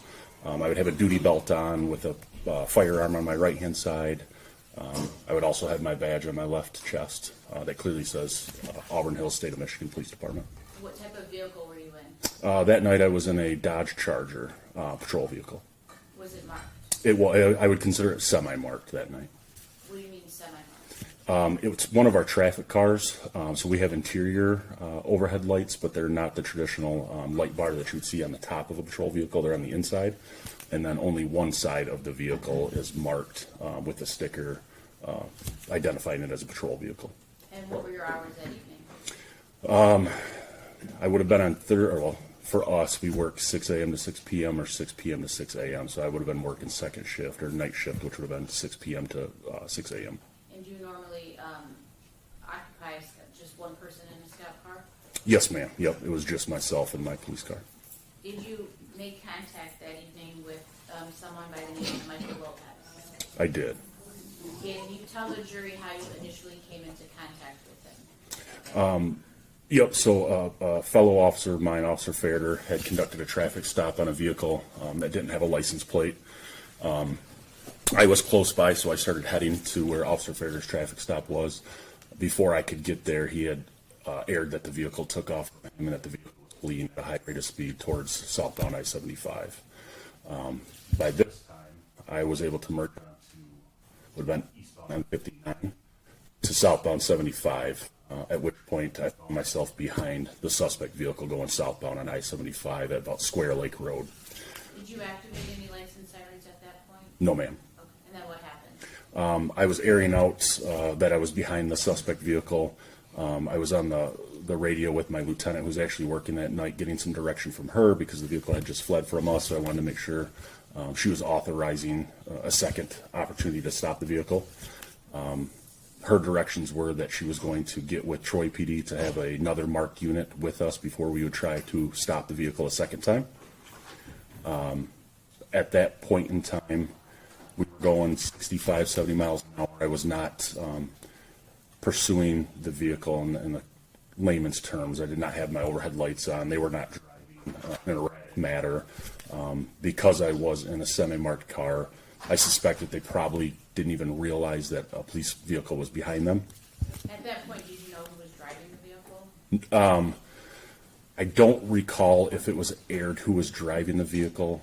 I do recall Officer Fairder saying that he confirmed that the vehicle was stolen and that it was part of an armed robbery. I believe it was two nights earlier. Not saying where, but did you know whether or not Lopez was the driver of the vehicle later on that day?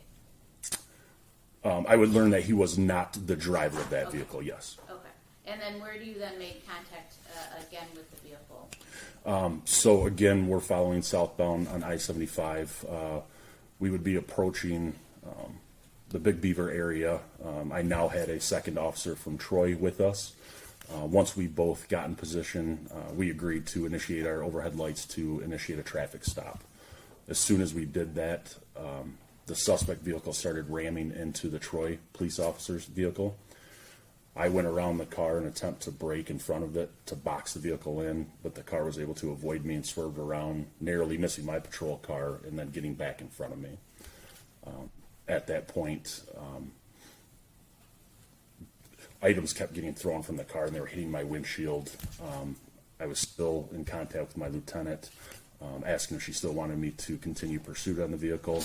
And just as she told me to terminate, I noticed that the vehicle was starting to slow because the tire was out of air, and it looked like the vehicle was about to lose control. Did anyone exit from the vehicle? Yes, I noticed a male. I couldn't tell if he was white, if he was black, if he was Hispanic, or maybe even biracial, but I did notice a male in the passenger seat of the car was starting to open the door. He was looking back at me, and my stomach was telling me that he was getting ready to bail on foot, and eventually he did jump out of the moving vehicle. And then what did you do? I would park I thought I was going to strike him, so luckily I was able to stop my patrol car in time. As I was exiting my vehicle, the gentleman jumped up and he took off running over a temporary guardrail on the 12-mile overpass bridge as it was under construction at the time. Did you pursue him at that point? I did pursue him at that time. On foot? On foot, yes, ma'am. Why did you pursue him? I knew that it was a stolen vehicle. I knew that they had just fled from police, and I had authorization from my lieutenant to continue pursuit. What happens when you're at the guardrail area? As I'm pursuing him, we clear one set of barriers. I think if I remember correctly, it was a temporary wood median. I fall, my body cam, I remember distinctly my body cam flying off. I get back up, I take back off on foot after him, and I see him jump over a secondary barrier. I'm in pursuit behind him. I'm preparing myself to hurdle that when I realize that there is no other lane of traffic there. So I slow down, I look over, and the suspect is now laying on the ground 16, 18 feet below me on what would be 12-mile road. Pretty lengthy drop, correct? Very significant fall, yes, ma'am. Did the suspect get up? At that point, I aired out that he was going to be presumably very injured. I did not think he was going to move from that position, so I ran on foot down the exit ramp to get in a position to go apprehend him. And then what happens? I probably got within 30 yards of him, and he sprang back up again and continued running. This time he would have been running southbound towards, it's not there anymore, but it used to be a salvage yard that had the commercial dumpsters in it. And then did you pursue him on foot in that particular area? I did. I continued pursuing him on foot. At this point in time, I had my department issued taser. I was yelling at him to stop, stop, stop. I put the prongs, pointing them at him. Did he stop? He stopped momentarily. He looked at me and he yelled to me, "Don't make me shoot you, don't make me shoot you." And he bladed himself away from me as if he were going for a firearm, or what I perceived to be a firearm. What did you do in response to that being said to you? I aired out that he was threatening to shoot me. I looked back up because I could hear the vehicle that was involved in the actual pursuit still revving its engine, squealing tires. It sounded like vehicles were crashing up on the overpass. And I realized I was the only officer in pursuit of the suspect at this point in time. And my lieutenant, as I was telling her that he had just threatened to shoot me, she told me to set up a perimeter and fall back and just visualize or follow him with my eyes, not with my feet, because at this point we weren't sure what he was planning to do. Where does he then proceed to go? He took off running, limping into that salvage yard that was explaining that had all the commercial-sized dumpsters in it. And I watched him go under the fence I believe. And then he disappeared back into one of the back rows where the dumpsters were. Into the dumpster? I didn't see him go into the dumpster. There was probably 12 to 16 commercial dumpsters in this particular lot. And when he went under the fence, I saw him disappear into the lot. And from that corner, I was facing southwest, so I could see all along I-75 and all along 12 Mile Road, and I could see that there was nowhere for him to go because the other two sides were buildings that he wouldn't have been able to scale. So did you or another department deploy anything or put anything out there to try to locate where he would have gone within the perimeter that was set up? Yes, ma'am. Eventually, a Madison Heights officer joined. Troy was able to deploy a drone, and then we had K-9 from the county that all arrived on scene along with operatives, obviously. And eventually were you able to locate the suspect? Yes, the drone was picking up a heat signature in one of the trash dumpsters, and myself and the Madison Heights officer were able to secure the suspect after digging him out of a trash bin, essentially. He was inside the trash dumpster? Yes, ma'am. And you have to get into the trash dumpster? Correct. Okay. What, if anything, happens between you and him while in the trash dumpster? So the Madison Heights officer, and I apologize because I don't even know his name, but we agreed that he would take lethal cover and I would take less than lethal cover. What does that mean? So he had deployed his firearm and I had my taser back out at this point in time so that we were ready for anything that we might find once we crested the edge of this dumpster. We both leapt up onto the side of the dumpster and we were looking over, and at my first glance it looked like just trash in this dumpster. I personally didn't see anything that I associated with a human. And then all of a sudden I heard the Madison Heights officer yell, "Show me your hands, show me your hands." At that point I saw a foot sticking out, so I started sweeping the garbage away, realizing that there was a man laying in the dumpster covered with garbage. Did he comply at that point? No, he didn't respond to me at all. I had his calf was exposed to me, so I did what I would call a drive stun, which What is does not that mean? it's not deploying the prongs of the taser, but it's actually taking the taser and making contact with the suspect's skin. Upon doing that, it did get a reaction out of him. I was telling him because he was laying face down, so I couldn't see his hands. After he had threatened to shoot me, I was concerned that he might have a firearm in his waistband of his pants. So as this is unfolding, I keep repeating to him, "Show me your hands, show me your hands." He's not doing that. I'm not getting any response from him. So then I drive stun him in the neck area. As soon as my taser touched his neck, the gentleman said, "I give up. I'm done, I'm done, I'm done." At which point he was able to give me his hands and I was able to handcuff him inside the dumpster. And was he ultimately arrested that day? Yes, ma'am. I have what's been marked as and admitted as People's Exhibit 14. The person that you arrested that day, do you see him in this photo? Yes, ma'am. And is that Michael Lopez? That is Michael Lopez, as I know him. Yes, ma'am. Would the defense stipulate that that is the defendant in this photo who has been identified as Michael Lopez? I do. Thank you. I have nothing further at this time. No questions of this witness, Your Honor. Thank you. Thank you, Your Honor.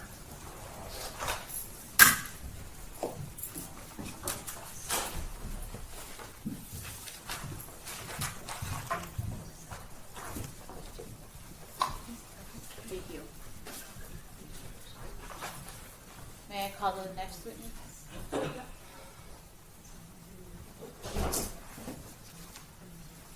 The people's next witness is Sergeant Britney Ellsworth. She should be out in the hallway.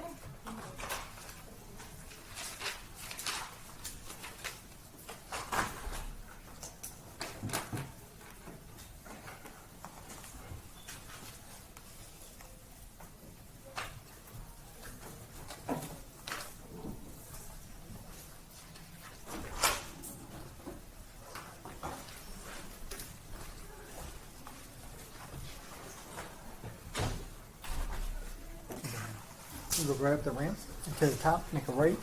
You face clear and raise your right hand, please. Right up the top.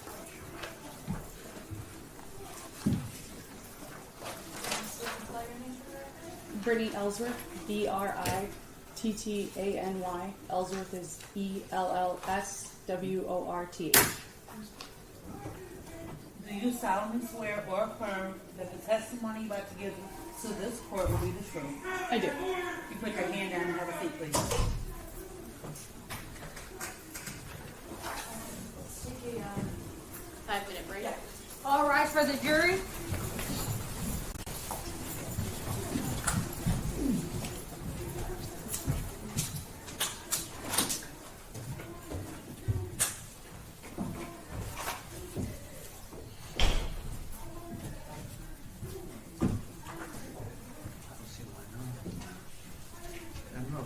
Check the logistics.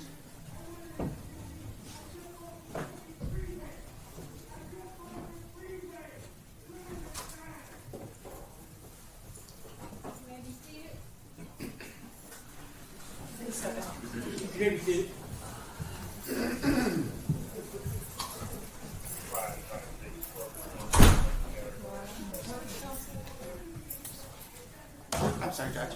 Approach. Yes, Judge.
was sworn in, we could hear a loud disruption from the holding cell that was screaming and yelling and banging in the cell for just about over 20 minutes. We did excuse the jury as soon as this noise started, and we tried to figure out a different place where the defendant could go to watch these proceedings and not be disruptive to the jury, so that's what we've been doing.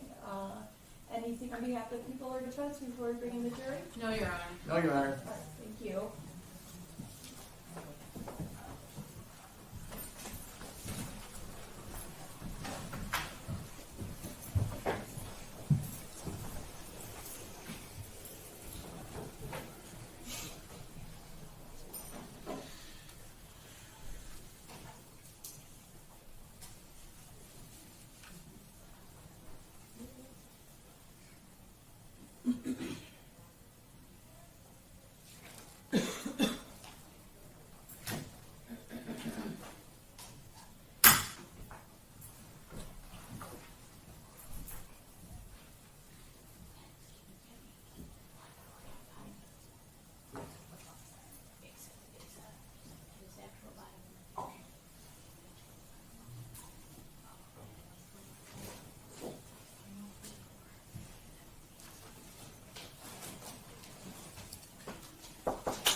All right.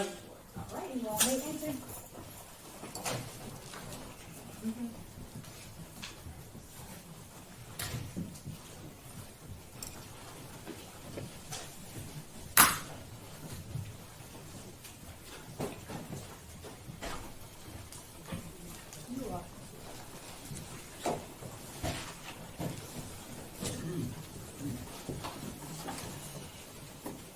may be seated. Thank you for your patience, everyone. We are ready to get started again. We need to secret. You can begin whenever you're ready. Has she been sworn in? Yes. Can you please state your full name and occupation for the record? Britney Ellsworth, and I'm employed with the Michigan State Police as a detective sergeant. And how long have you been with the Michigan State Police? Almost 10 years. And are you currently assigned to a particular department or unit?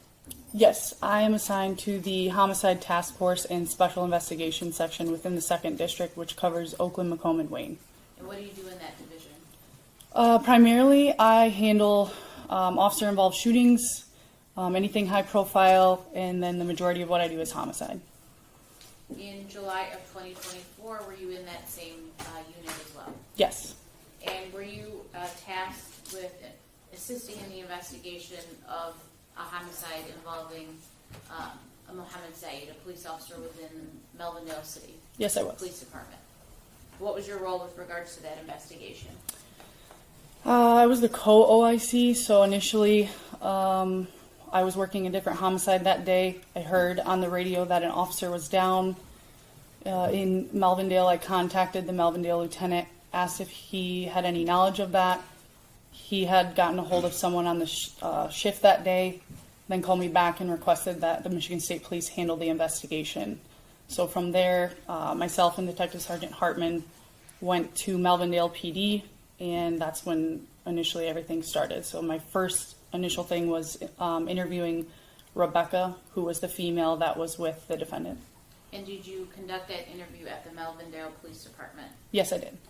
Was the interview that you conducted with her recorded? Yes. How was it recorded? It was recorded on my body-worn camera. And was Detective Sergeant Hartman with you when that occurred? Yes, he was.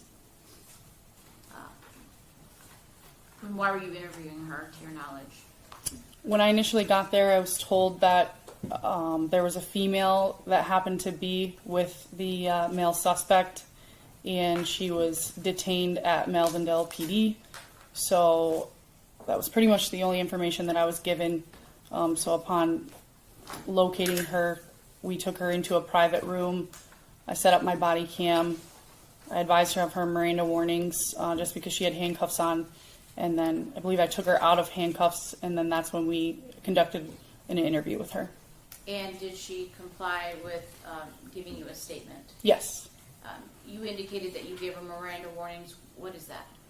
Yep, so we read her rights. Michigan State Police has a form that's called the UD-52, and it's, you know, kind of the Miranda warnings of their rights to speak with an attorney. It's quite lengthy. I mean, I can read it too if you need, but so she, at that time, she was not free to leave. She was in custody, to my understanding. So she was read those rights and agreed to waive them and speak to us. And when she agreed to waive them and speak to you, did you then ask her questions about, you know, what may have occurred or what she had seen? Yes. And did you force her or coerce her in any way to have her make a statement to you? No, I did not. Did you threaten her with her kids or her livelihood or her freedom at all when you were taking a statement from No. her? What did she indicate to you about who she was with that day? She initially told me that she was with a male. She identified his name as Juice, and then I believe she identified him as Mike, and she described him. She said that they were at a motel, the Melrose Hotel, I believe. They had left there, and as they were walking, they were near a car wash, and she said that Mike had flicked a cigarette and that a police officer had come up to them. I believe she said kind of hot or something in reference to saying that he had drove up quickly, if you will. And then she described how they were looking for an ID and that Mike was kind of going through his bag, and at some point he takes off running, and then the officer takes off running after him, and she advised that she had heard a gunshot, and then she had waited there, and then at that point I think someone from Melvindale or officers had gotten hold of her. Did she indicate to you where he could be located? I asked her if she knew of any knowledge of where he lived or anything, and she said that there was, I believe, a lift or something, and so she provided us an address and a phone number that she communicated with him on. Was the address that she provided, was that 4456 Central in the city of Detroit? Yes. And was the phone number that she provided that belonged to the defendants 313-721-0324? I'd have to revert back to my report. May I approach? Yes.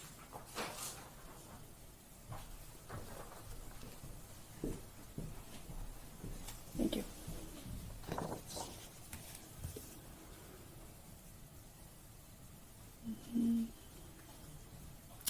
Oh, 313-721-0324. Thank you. Is that the number that she had provided as being the defendant? Yes. Now, when you meet with her, this is almost right after the killing had occurred, correct? Yes. Did you ask her about the defendant having a gun? Yes, I asked her if she'd ever seen the defendant with a gun or if he was known to carry, and she said yes, he did have one on him.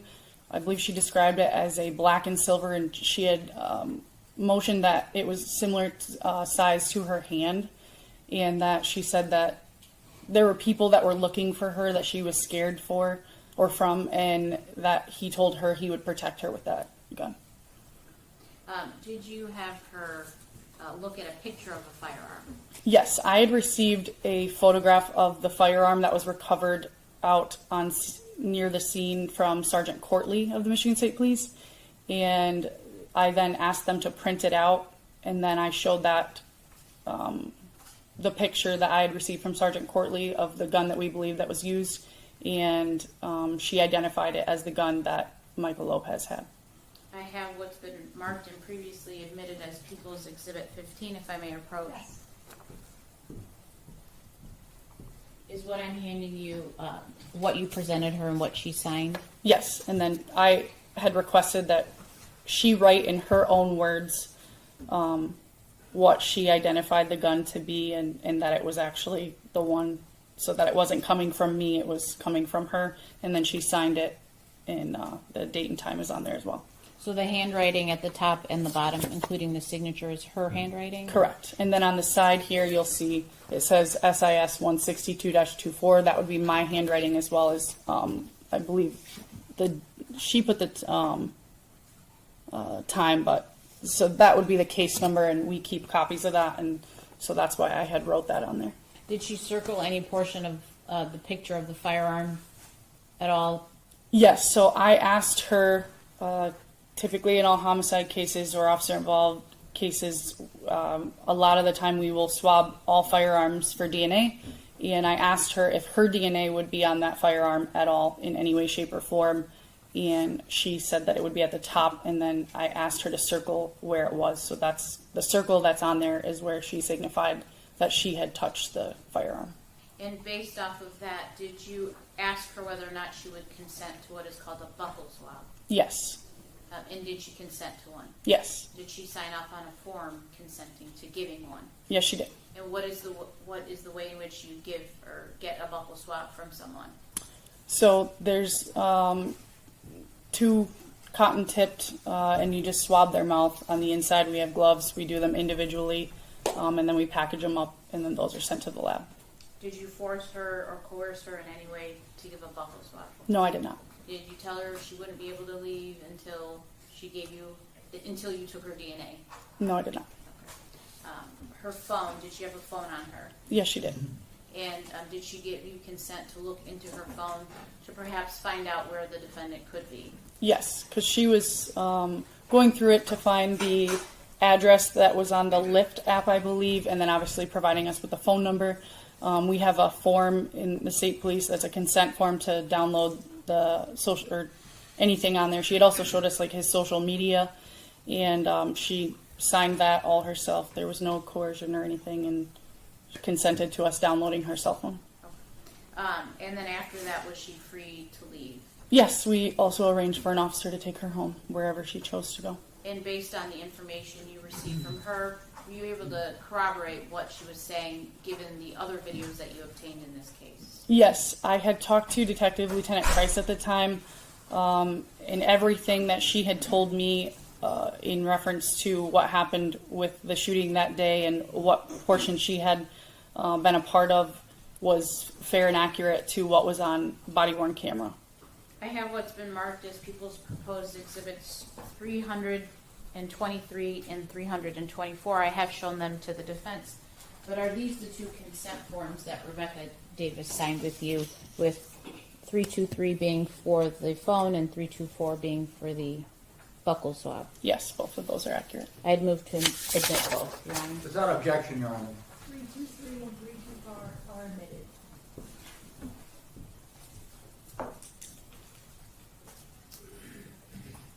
In moving forward, did you assist in getting Mohamed Said's body-worn camera back to the Melvindale Police Department? I didn't transport it myself, but yes, it was provided to me. I had made contact with, there were several officers there, so I couldn't tell you which one specifically, but he showed me where to dock the body-worn camera so that it would begin uploading. Did you dock it yourself? I believe so, yes. I have what's been marked and previously admitted as People's Exhibit 145. Is this the body-worn camera belonging to the officer who was killed that you docked on the 21st of July of 24? Yes. Now, once the body-worn camera is docked, you didn't play a part in extracting it at all, correct? I did not. Where do you then go after that? At some point, I believe we went back to our headquarters in Detroit, and that's when we began watching video. I know I wrote a report on the breakdown of Officer Said's video and the initial contact that he had with the defendant, and then at that point, we began searching for the suspect. Did you participate in a search warrant execution at 4456 Central in the city of Detroit, County of Wayne? Yes. Did you recover anything from that location? I don't believe I personally recovered anything. I was a part of several search warrants that night. So. It wasn't just you at the location. Were there other members of your police department? Yes. Okay. What about 7183 Waldo in the city of Detroit, County of Wayne? Yes. And what about 2364, 2362 Carson in the city of Detroit? Yes. 7050 Lafayette in the city of Detroit, County of Wayne. Yes. Lots of houses that you had to execute search warrants on, correct? Correct. And what was the purpose of going to all of these locations in such a short amount of time? At that point during our investigation, we believed that we had most of the physical evidence and we were just looking for the defendant. Was time of the essence at that point? Yes. Now, in moving forward on July the 22nd of 2024, did you go to 3418 Gilbert Street in the city of Detroit, County of Wayne? Yes. Why did you go to that location? I believe that was where he was arrested at. And did you see him get arrested? I was walking up as he was being placed in handcuffs and brought over to me. Okay. And then what happens after that? We walk him. I saw that he had, or someone had told me at some point that he requested EMS. So I then got into, we had EMS come through. I got into the emergency rig with him, and then I went with him to the hospital, sat with him at the hospital while he was checked out. He was cleared medically, and then we took him back to the Michigan State Police headquarters downtown, and then from there I conducted an interview with him. Was he able to walk from Gilbert to a police vehicle or, you said an emergency rig? Yes, so an ambulance. Yep. He was able to walk? Yes. Did he have any injuries to his face or body? He had scratches to his face. I want to say maybe looked like some old bruises because there was already bruises on him. And I just remember he was very sweaty, and then we just got into the ambulance and he was seen. Do you know how he got those scratches, bruises, or things of I that do not. nature? Okay. And did he request to go to the hospital, or was it your lieutenant that requested? Do you recall? I don't recall. I mean, typically, like if we see any injury on anyone, just as protocol, we will typically have someone go get checked out. But to my knowledge, I thought that he had requested to see EMS as well. Once he was medically cleared, you indicated that you went downtown to your headquarters, correct? Yes. And where was he placed? He was placed in a holding cell for a little bit, just so that we could get the interview room ready. I know that some officers had let him go to the bathroom. We got the interview room ready. We had ordered food so that he could eat. I wasn't sure the last time that he had eaten. Provided him water, asked him if he wanted any snacks or anything, and then the interview was conducted. At that point, he was in the interview room when he was offered water and snacks and things of that Yes. nature? Okay. And did you provide those things to him? Yes. He was still handcuffed, correct? Yes. Now, when you conducted the interview, was Detective Sergeant Hartman with you as well? Yes, he was. And did you administer the Miranda rights to the defendant? Yes, I did.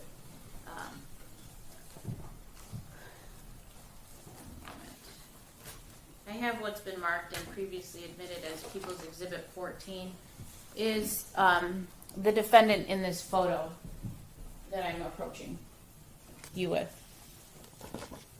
Yes. Okay. And that's the same person that you interviewed on July the 22nd of 2024? Yes, it is. Now, can you again tell the jury how you gave him his Miranda rights? Yep. So again, I just read it verbatim from the card that we have issued to us. That's called the UD-52. And after going through all of the rights, I explained them to him at length. He did mention he thought that maybe I believe he said maybe something along the lines of like I'd prefer to have an attorney. I asked him, do you have an attorney? He said no. I said, do you have someone that we can call? He said no. Then explained his rights again, and then he agreed and said, yep, I'll talk to you, and waved him, and then we began the interview. I have what's been marked as People's Proposed Exhibit number 184. Have you had an opportunity to watch a video and audio recording of that interview? The interview with the defendant? Yes. Yes. And does that video and audio recording fairly and accurately depict what occurred on that day? Yes, it does.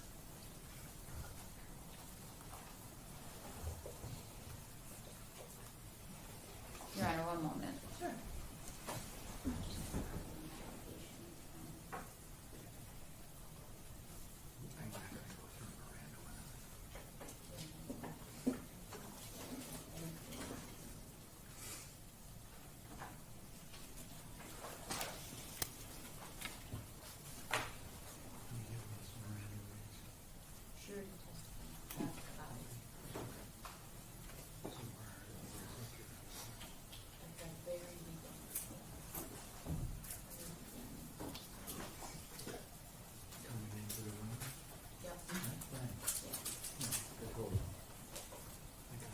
Your Honor, may I set this up at the podium with the speakers?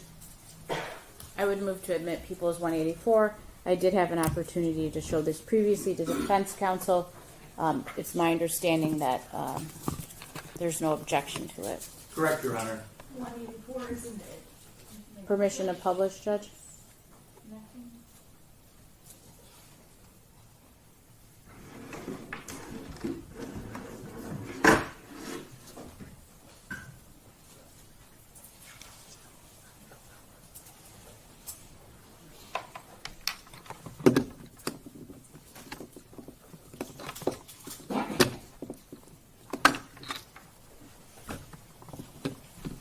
Do you know what's plugged into here? I think it's this. How did it fit yesterday?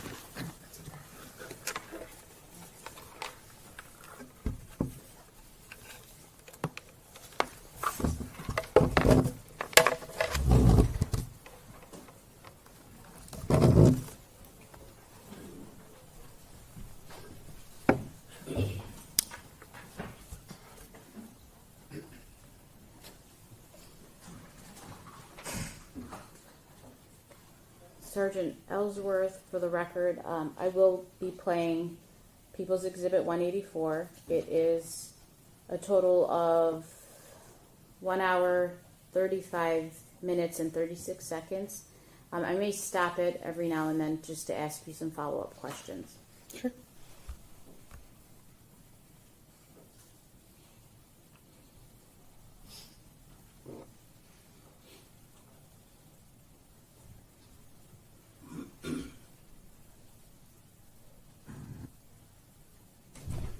I moved it forward to 4 minutes and 45 seconds into the video. I just want to test out the audio before I play it in full.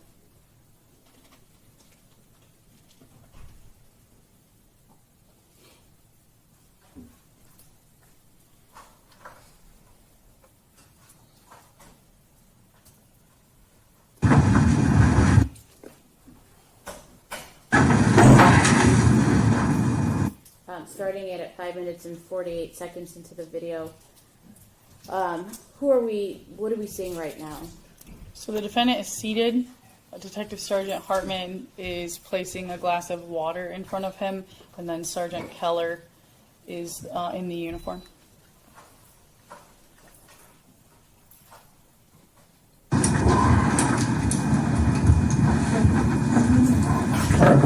There you go.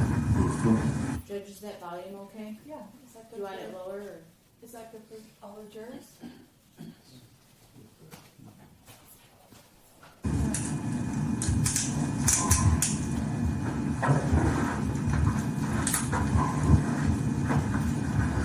Yes, Ellsworth, these do have your name on them. There you let me know, we're gonna hang tight, so let me know. Yeah, let me know. Thank you.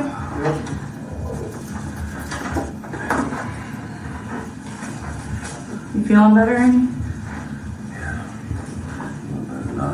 My arms in front of me. You're really weird in front of you. When's the last time you ate something? Yesterday, last midnight hours. Yeah, it's been a while. I think that they just ordered pizza, so I can see if. I appreciate it, whatever. I don't know if you- That sandwich, I don't care. Crackers, whatever you did. Okay. Like, I don't know what we have here. I mean, I have like a lot of healthy snacks, so you'd probably be like, that's not my most ideal thing to eat, but I think they just ordered pizza. So I just want to go over some basic stuff. I don't know if anyone's introduced. My name's Britney, and this is my partner, Dennis. Dennis and Brittany. Yes. How do you spell your first name? M-I-C-H-A-E-L. And do you have a middle name? No. Last name? L-O-P-E-Z. Do you go by Michael? Yeah. Okay. Do you have something that you prefer to go by? No? Okay. What's your date of birth, Michael? 7/15/80. And do you have the phone number? No. Address? No. Anyone, like emergency contact? My daughter. Your daughter? Okay, what's her name? Felicity. F-E-L-I-C-I-T. Do you have a phone number for her?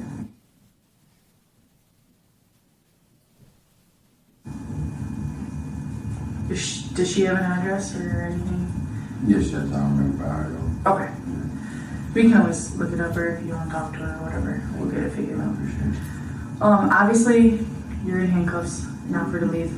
I'm gonna go over some, they're called Marino warnings, I'm sure you've seen them on TV and stuff like that. I'm just gonna have you read them with me, okay? You don't have to read them out loud, but I just always like show them to you, okay? You have the right to remain silent. Anything you say can and will be used against you in court of law. You have the right to talk to a lawyer and have him present with you before or during any questioning. If you want a lawyer but cannot afford one will be appointed to represent you at public expense. If you waive your right to remain silent and later wish to stop answering questions, the questions will stop. If you waive your right to have a lawyer present and later change your mind, the questioning will stop until you have talked with a lawyer. Do you understand each of these rights that I have explained to you? Yes, sir. Are you willing to give up these rights and answer my questions at this time? So what that means is, like, obviously we want to share some information with you. If you want to talk, you can. If you don't want to answer a question, you can say, I don't want to answer the question. I feel comfortable, with the lawyer present. You want a lawyer present? I feel more comfortable. Yeah. Do you have one? No. Okay. So we don't like have lawyers or anything that are like on standby or anything like that. If you had one, I could contact them for you. But otherwise you would just basically have to wait until you go to court. Yeah. But if you'd like to, you're more than welcome to listen to us. And again, I'll listen to you guys. If I can help out anyway, I'll help you guys figure out what happened and stuff. Okay. It's like I said, I just know this why it's just to have a lawyer present. well, and that's why I say, so that's why I ask, are you willing to give up these rights and answer my question at the time? You do not have to answer our questions, okay? You can just simply sit there and listen, or if I say, like, I ask you a question, like, what color is the sky, and you say, I don't want to answer it, you can do that too. But I can't share that information with you or have a conversation with you unless you agree to speak with me. No, I understand that. So are you good to speak with us? Okay. So do you know why you're here? Do you want to maybe start, do you have questions for us, or? No. Do you know what department we're from? Michigan State. Okay. Yep. Okay. So I guess my question would be, can you walk me through like what your day was like yesterday?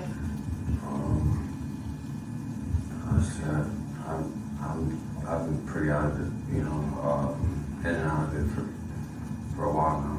And When you say out of it, what do you mean by that? just by drugs and alcohol and just lack of sleep, lack of eating and stuff, and just ripping and running. And, I've been trying to get my shit together, and I've been having a hard time getting it together. It's like, I don't know, it's like been struggling ever since I got out. I finally got off of parole. It felt so good, but at the same time, it's like I still felt like, I struggled. What? Snapping it at 11 minutes and 16 seconds, just so that Your Honor can tell the jury and the jury is aware. There are some silences, and those silences have been done on purpose and have been agreed upon by the people in the defense. Likewise. Yes, those are redactions agreed upon by the parties. Thank you. Starting it again. Well, Jay, you go from, they kind of say like, and then to out and stuff, having freedom to be out and about, work and stuff, and it's just different. It's so different.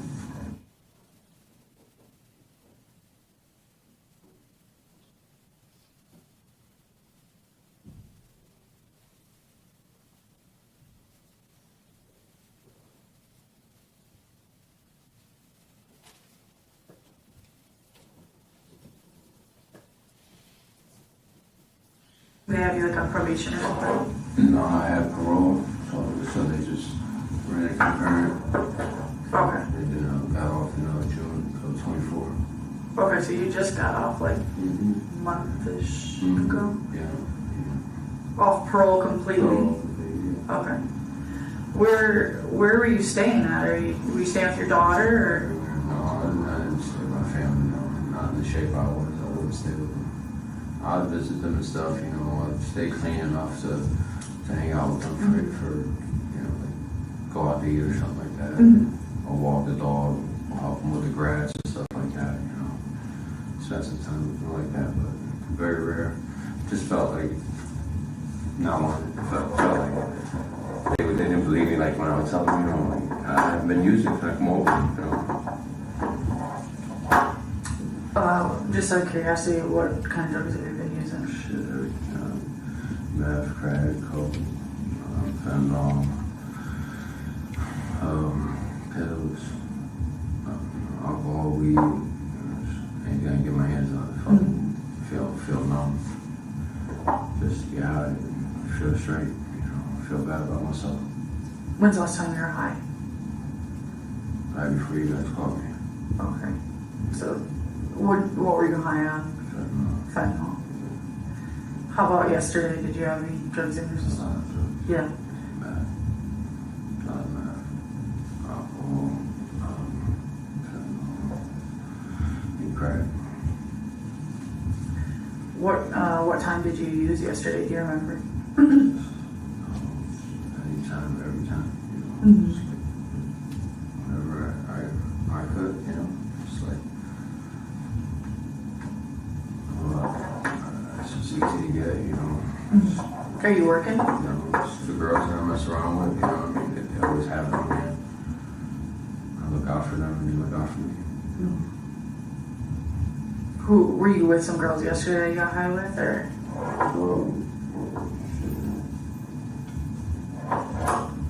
Yes.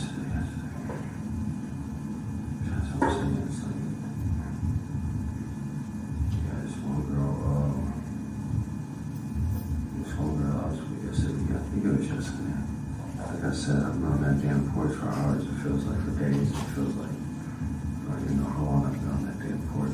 Do you stay there? No, just found a spot to lay down.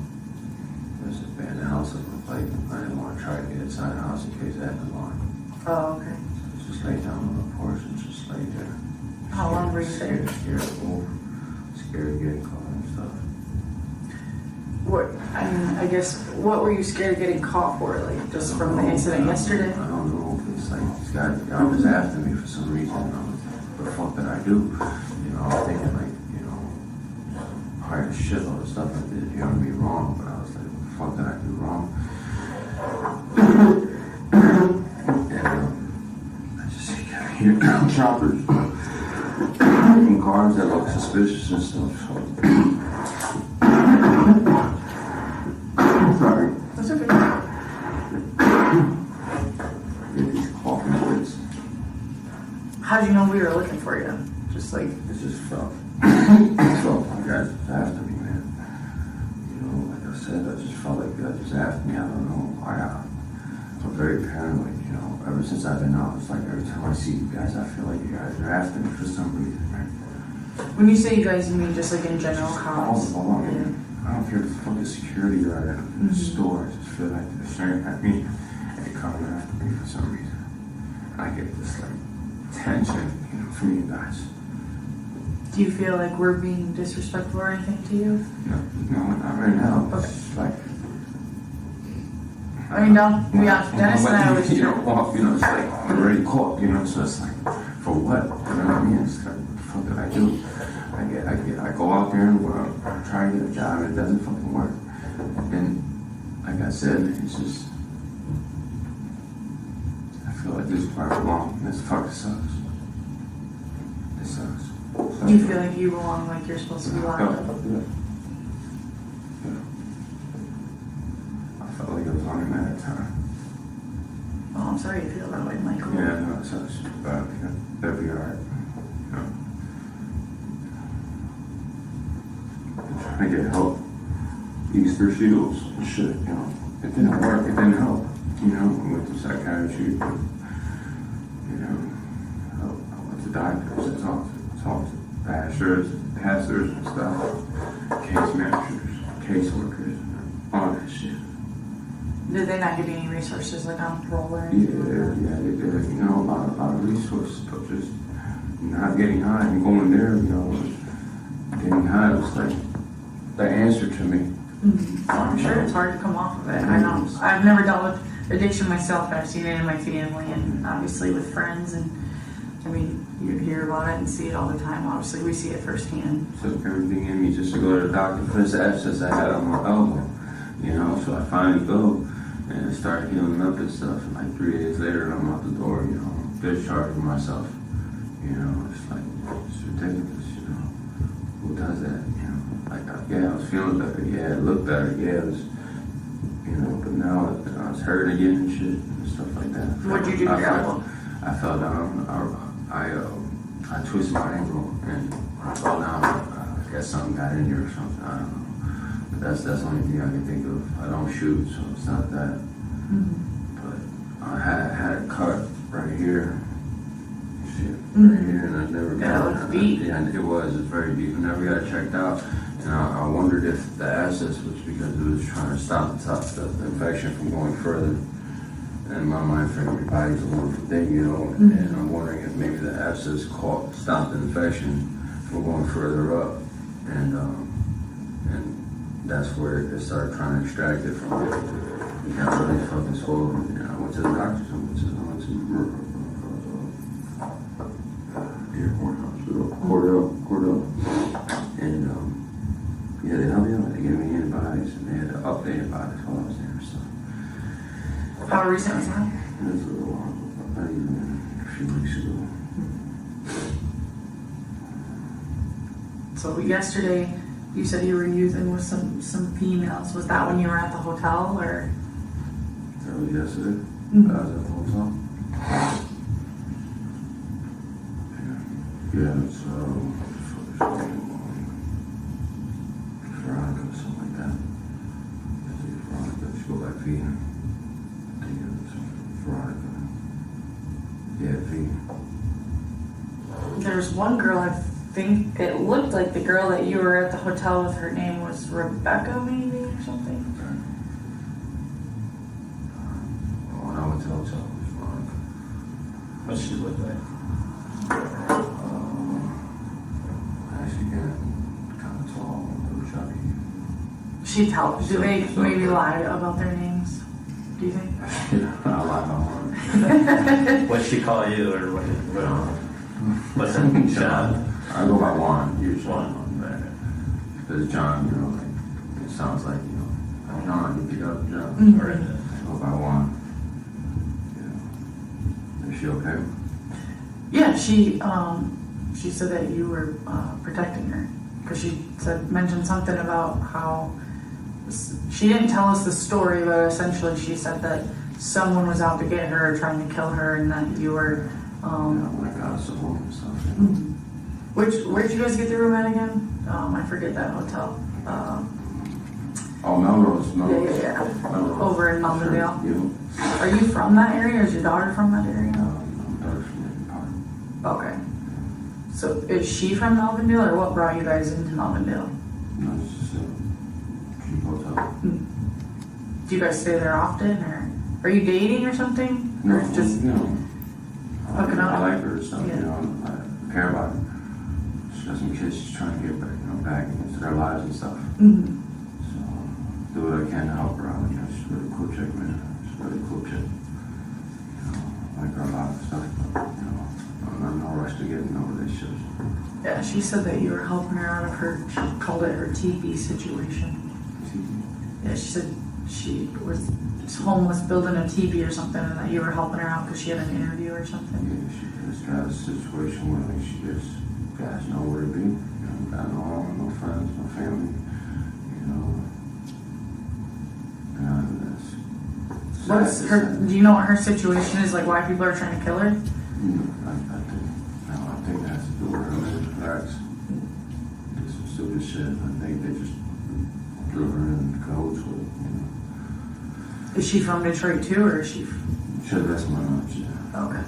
Sure. Well, so what did you guys do when you checked out of the hotel? Just left.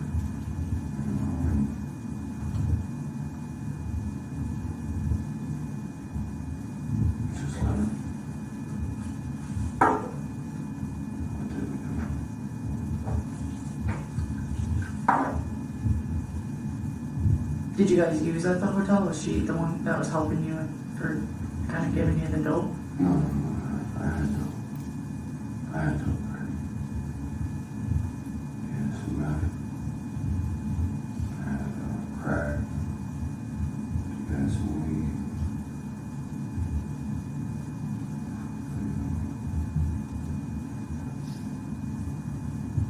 Damn, man, it's crazy. Never been this bad. I never been this bad where I fucking just blacked out, you know, like just stayed in that shit for hours and stuff. Like people hearing his choppers and sirens. That's all I keep hearing. I never had it this bad. What was your guys' interaction? She said you guys were walking by a car wash. You guys got stopped by the police. Oh shit, yeah. Well, he came at us because of fucking shit. I flicked a cigarette, man. Mm-hmm.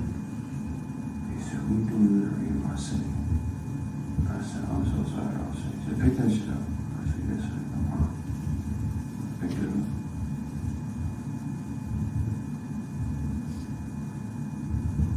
I felt like shit, you know what I'm saying? Because I was like, damn, man, you know. I fucking flicked the cigarette off when I was pissed. You know, I was like, damn, what the fuck are you thinking, you know? And I told myself, I'm so sorry, you know, I didn't mean to do that. I'm like, you're right, I should just, you know, do it in a trash can or some shit, I don't know. I was shocked, though. I was real shocked. You know, I've never heard of that before. Was he shitty with you? He pulled up on it. It was kind of hard, you know, for a cigarette being flipped up for him. You know, again, like I said, it's just like when I see you guys, I get attention. I see him across the street. This is crazy shit. Was he on foot in a patrol car? No, he was parked across the street and pulled up on it. Oh, okay. You know, like as soon as I flipped. Was he in like an unmarked car, or was he? It was a police car. Was he in a uniform? As soon as I can't like picture him. I don't know, it just felt weird, you know what I'm saying? Did he have the lights on or sirens or anything when he came up on you guys? Yeah, I don't think he had his sirens. I remember the lights. I remember the fear that came over me, you know what I'm saying? Just because of your prior contact with law enforcement and stuff? I don't like talking to you guys. I don't like dealing with you guys. I don't mean no disrespect. You know what I mean? It's not your guys' fault. It's mine. The lifestyle that I live and stuff. Mm-hmm. Believe it or not, I wanted to be a fucking Marine, you know. Believe it or not, I felt like, you know. You guys did do your thing, you know, to help protect and preserve, but it's like things changed, man. You guys start shooting people in the back and stuff and putting knees on people's necks and stuff like that. And it's not how you guys, you know. No, it's not. Just like it's not all of us criminals who get out. Are terrible people still, you know. I can't help the fucking fear, man, that I get. Is that why you ran? Yeah. Did he like threaten you or anything like that, or just did you run out of fear? I was scared, you know. I was scared of going back. What makes you think you would go back if you were off parole though? Just the way he was acting, like the vibe, you know, the cigarette, you know, how dare you fucking let a cigarette, you know, slipped on the floor, ran for it, you know what I'm saying? That should be right there. I mean, it's petty. It shook me up, man. Mm-hmm. Like, goddamn, he's gonna do that, you know, what else is he gonna do now? You know what I'm saying? It's just like, did he say anything else to you? Like, was he threatening or anything like that? honestly, I can't remember details. Like, all I remember is just running away from him and getting away. I remember just getting away and thanking God that I got away from him. You know what I'm saying? I hopped a couple fences and stuff. And yeah, got away from him. You know what I'm saying? I remember hearing his taser go off and I thought I got shot. And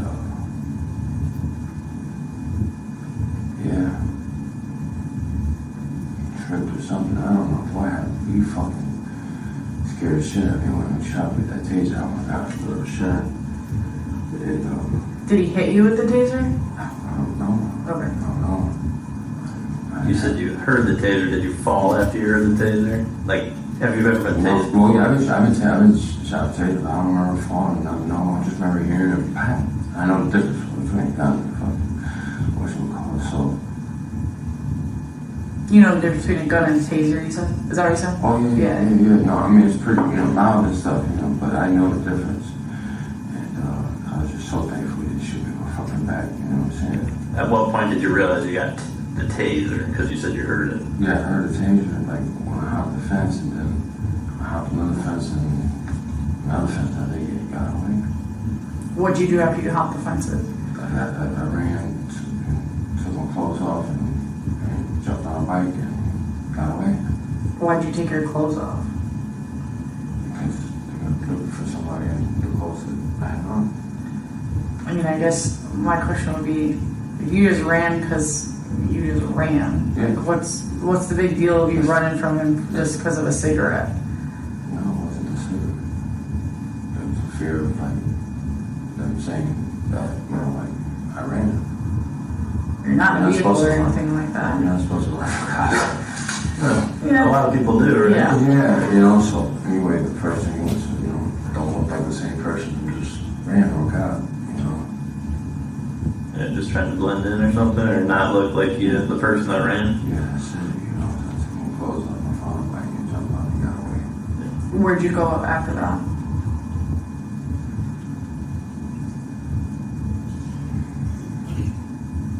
Fuck, that journey was bad. I kept hearing sirens everywhere. I jumped into some woods. Some woods by the railroad tracks. I found some woods by the railroad tracks. I got in there and there's fucking pokers everywhere and shit. Scratching me and stuff. My legs are still fucking scratched up from that. Was that on foot or are you still on your bike at that Like, point? that dragged the bike through. It was so thick.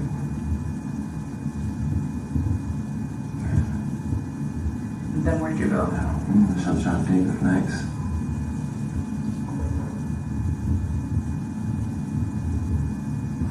So boring, I'm sorry. I'm trying to think.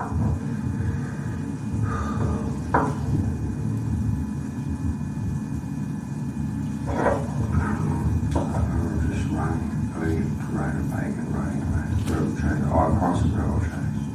Did you go to any houses or anything? No, I didn't trust nobody. I didn't trust nobody. I just got away and I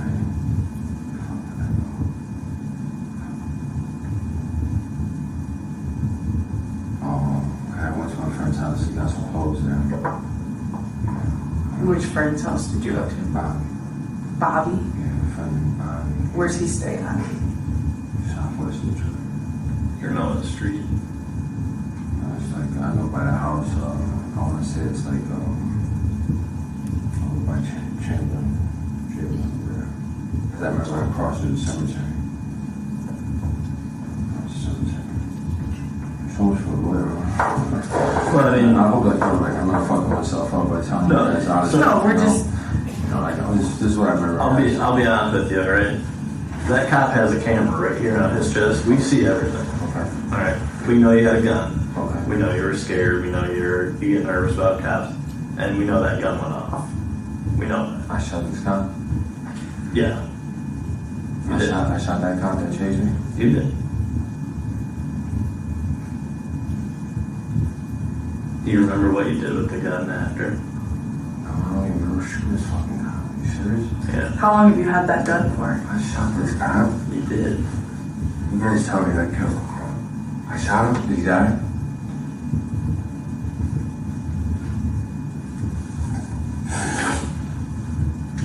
Please don't tell me that. How long have you had that gun, Michael? I don't know. I know you had it for protection because that's what the girl told us. Yeah, I had it for protection. Not to do nothing stupid with it like that. We're not saying that. You stay in Southwest Detroit. Yeah. You're around a lot of shitty people. You're around a lot of druggies. But damn, no. Where'd you get the gun from? I found it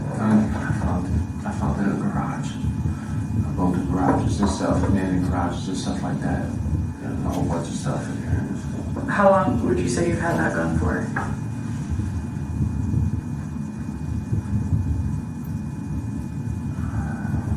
Right after I got off fucking parole.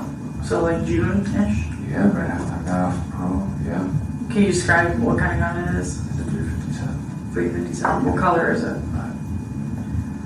And you said you got it out of someone's garage? Yeah, it was abandoned houses and garages wrapped up and shit. I can't remember what garage. I know it was in Southwest Detroit somewhere. I want to say probably like Central and John Croc area.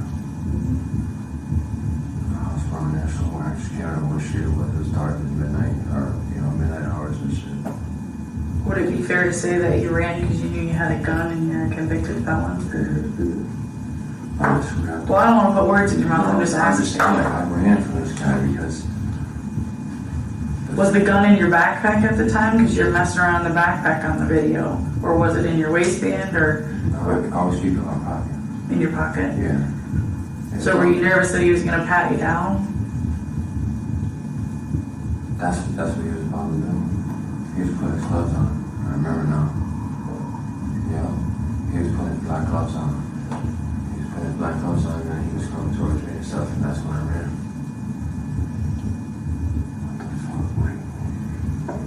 So after you guys, obviously we see the video, Michael, right? So I'm just trying to figure out, was this situation of I just want your side of the story, and you don't seem like the type that was like, I want to go out there and shoot every cop I see. No. So that's why I'm asking you what your side of the story is, right? We're just trying to see what side of the story is. I'm walking down the street trying to mind my business, and I flick a cigarette, and this guy burns up on me and says, it's on now. You know what I'm saying? Pretty much it's on. You're going back to prison for it. That's going through your head, right? I'm going back to prison for a gun. Because I'm not allowed to have a gun. Right. According to you guys' law. Well, we don't make the laws. We just Right. Yeah. Right. And you believe in them, right? That's why I say you're a guy's law. Yeah. I don't believe in them. Right. Because I should be able to carry a gun. Well, I believe everyone should be able to have a gun. Yeah, but not fellas already. Well, we follow I, of course, so yeah. That's what I mean, like your guys' law. Yeah. We're not living out there where you're living, right? Right, exactly. So, and we know what goes on, Yeah. right? Do you believe a fellow should be able to carry a gun? Well, I think, in my personal opinion, I think that everybody makes life choices, right? And I know that there's ways that you can get those felonies expunged because I know people make mistakes, right? That's true. So I think if you really truly want a gun, then what I think is go through the process of getting it expunged and show. Because if you're getting high and stuff, you never know. What if someone comes and takes the gun off you? Can you imagine if you're with Felicity and someone takes the gun off you and kills her because you were high and you couldn't get it? Right. I'm just saying, you know what I mean? Like, you No, I know just, what you mean, like, fentanyl knocks people out. I watch fentanyl, you know what I I don't mean? fuck with fentanyl like that. When I said I do fentanyl, I said I do fentanyl, but not to the extreme where like I'm nodding and I'm falling out. No, just to get out. Oh, yeah. I lost my cousin 2 weeks before I got out of prison. I lost my uncle 3 months before I got out of prison to fentanyl. So no, I respect fentanyl. The reason I didn't fuck with fentanyl every once in a while is because of my background. And the pains that I have to talk about. But no, I do fentanyl. I do a bottle of fentanyl, and that's that. And then I'll take a break for like 2 or 3 days. Man, you gotta be careful. Man. You just never know what you can do with that stuff, man. Careful, seriously, because I've seen people die from lacing weed with fentanyl, you know? I was in a group like this, probably for about 2 more people. There's lots of people passing around, everybody's fine until it gets to you. You hit the blunt and you drop down on the floor. OD. We can tell what an OD is right away. It's definitely not because of the blunt factor. And the crazy shit is I want to grab that blunt still. That's crazy shit. But no, it's in everything in a sense. And that's why I say when I do fentanyl, I should have been more specific, but no, I do fentanyl because it helps with the pain and I respect it to the point where like it's a medicine. Yeah. You know, and if you utilize right, you know what I'm saying, you won't get They addicted use to it in childbirth. Right, exactly. And if you was right, you know what I'm saying, then no, you won't get addicted. You know, if you do for like 3 days or more, you're gonna be filled it if you try to stop after that. Now that you can't stop, because I have been at the point where I have done it for 3 or 4 or 5 days and felt that bullshit ass fucking withdrawal and had to fight through it for about 2 weeks before I felt normal again. But that taught me again, you know what I'm saying, like you fucking up. You know what I'm saying? Going 2 days at the most, back to back. Not 3, not 4, not 5. No, 2 days at the most. And then I'll go to the proxy. I'll go to like 7 before I have it. I do the time and all, you know. But no, 7 was fucking ridiculous. And again, it's so back to the point where like, I respect that gun, you know, to the utmost. It's a like that situation. As we can see now, you know, that fucked up took a man's life. Let me ask you this. Did you plan to do it? No. It just was a spur of the moment thing. 'Cause there's a difference My plan was to between, get away. there's a difference between Michael, I don't think you're the person that was like, if I saw a cop, I'm gonna kill him because I'm not going back to prison. I think. My plan was to get away. My plan was to get the fuck on, run, toss the gun, toss it, and get away. If he catches me after that, hopefully he didn't see where I tossed it, or if I tossed it at all, and that was that. That was my plan. He tased me as I had it under my hand, ready to toss it. That's what happened. You were running the gun going on? No, I was at How many times did the gun go off that you can remember? I don't remember. Honestly, God, that I'm like trying real hard. I didn't even remember. I fucking shot a police officer. You know, there's no fun and games here right now. But you knew they were looking for you, right? That you guys went for me? Yeah. Because you said you were scared, kind of. Yeah, I thought I got away. Really, I thought you guys had me on camera. Yeah. You know, honestly, I thought you guys had me on camera. You guys was looking for me and So stuff. we do have you on. Right, that's what I'm saying. Right, so that's what I'm saying. That's why I thought you guys saw me, not because I killed a cop. You know? You didn't see everything out in the media and people pushing it out and sending texts and putting it all over social media or anything. Yeah, people were telling me. But they saw you face that you were one. Yeah. They were telling me that. And I didn't believe them. Why, how come you didn't want to come forward and have a conversation with us and tell your side? I already know I mean, that. it's, yeah, I mean, it's easier said than done, but it's like, Well, yeah, I mean, talk to officers and tell them that, you know, my bad, I'm sorry, I shot a cop, you know what I'm saying? I didn't really mean to do that. No, I obviously I meant to do it, or I wouldn't have done it, you know what I'm saying? But it wasn't like, that's what I aimed to do. I was trying to get rid of this gun and throw it. When I jumped the first fence, I thought I had a good lead on him. Then I get tased. Yeah. Yeah, he tased me. And I had a gun in my hand ready when I was ready to throw it. We tossed him for a second. And then I shot him, I guess. I don't even fucking really. Do you remember what you did after you got How's that? that possible that I can't fucking remember all the details of that situation right there? How the fuck is that possible, man? what do you mean when you say you meant, like, you said you meant to do it? You meant to do it like you planned it, or you meant to do it in the sense of like, in that moment you were just trying to get away and you were going to do anything to get away? Because there's a difference between I meant to do it, like I planned to do it in that moment. I don't know, I guess like to get away, to not go back to prison, you know? That's how I was willing to shoot a fucking cop, or anybody, you know what I'm saying? Not anybody, I guess, but him. You know, just so I wouldn't have to go back to prison. I slept on that damn portion, I don't know how long, you know what I'm saying? I'm trying to get away from you guys. When you took off, you obviously took the gun with you. Where'd you put the gun at? Do you remember? I tossed from way out. I don't know what made me toss it either. I was pissed at myself for doing that. Why? Because I already done shot a cop. You know what I'm saying? Why toss it? You might need it again. Did you sit and check on him and see, like, do you see where you shot him at? I had to drain him. How long did you keep the gun for when you got up and ran?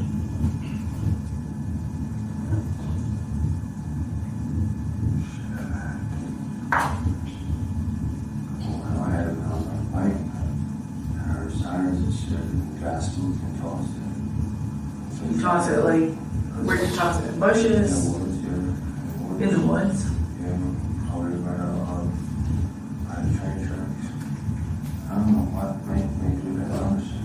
I'm very, like, hidden and stuff. But I heard the siren, I thought you guys were right on me. Well, we had it on video tossing the gun, so we know where to toss it at. There's a camera. I tossed it when Right away, like right after you jumped the fence, that first yard you get into, you tossed it. If there's a camera there, so it has a camera jumped on the fence and thrown the gun. So I tossed it right away. Yeah. Before you got the mic, before you take your clothes off. I'm just like, Damn, man, you see what I'm saying? I'm fucked up. yeah, a whole bunch of stuff going on. I got fucked up in my head. I've been You thinking. got a lot of adrenaline going through your body. Yeah, but I'm saying, like, I'm trying to give you guys the honest truth, and I just can't fucking remember every detail. I can't, man. I'm sorry. It's like I got black spots and stuff. Yeah. It was stressful that moment when I get that. You go through a lot in your head and stuff. But, so, everybody makes mistakes, right? Yeah. Okay. So the night before this, yeah, we had you on camera in AutoZone in Lincoln Park. You remember that? Yeah. What happened there? Yeah, I went and got some money and made some money. Yeah, robbed a store. Yeah. With that same gun? Yeah. Yeah, because I saw a picture of you had like right here covered it up, and you can tell it's you. Yeah. Yeah. Is that what you're doing for money? Because I know it's tough out there. And yeah, no, like I said, we can get room and stuff, and that's what I felt like was necessary to do. Did you take anything else with money? Did you take some parts and stuff? Yeah.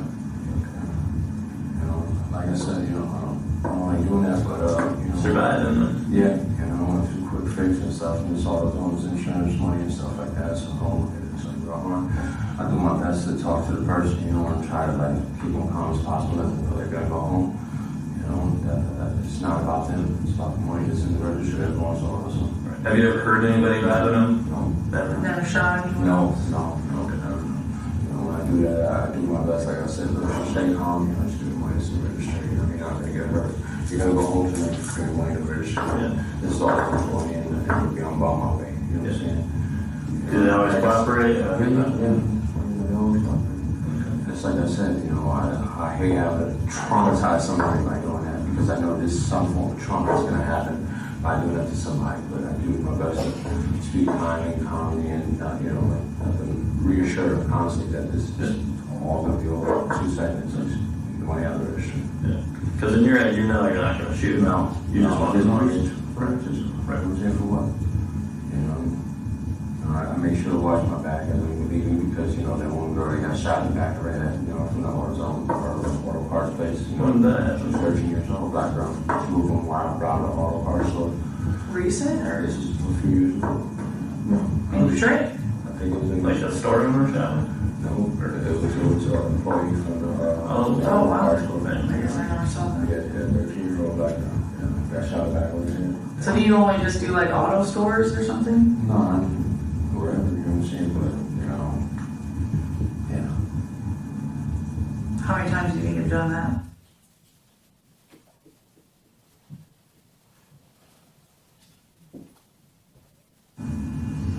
It's rough out there, man. Yeah, but it should be that rough, to the phone line, we'll start robbing stores, because, again, this is against your guys' law, Yeah, okay. And when I say your guys' law, it's because I don't believe in it, Your guys' law, started, with put the ass on this country, you know what I'm saying? I'm gonna go way back there again, because that's how I feel.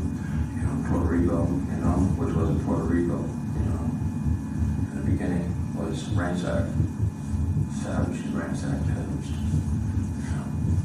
and it was done by Europeans who came and felt like they could take it, they wanted, because they had guns and we had spears, and they ransacked our fucking island. They moved on to Florida, Massachusetts. That has nothing to do with us, so I know what you're talking about. Yeah, I get it. We're the foundation of this. That's where it comes from. Yeah. That's where the foundation comes from. And that helps me, you know what I'm saying? Because, like, all of a sudden, somebody feels like they can do it. Right. Go take some money from the owners or something, you know what I'm saying? No, that's against the law. Right. So it's been going on in the world forever, right? Yeah, it's sad. When's the last time you talked to your daughter? I'll tell you, it's been within a week. How old is she? 24. 24. She's 24. My daughter just turned 21. So you got 2 girls? I have 4 girls. 4 girls? Son and grand over here.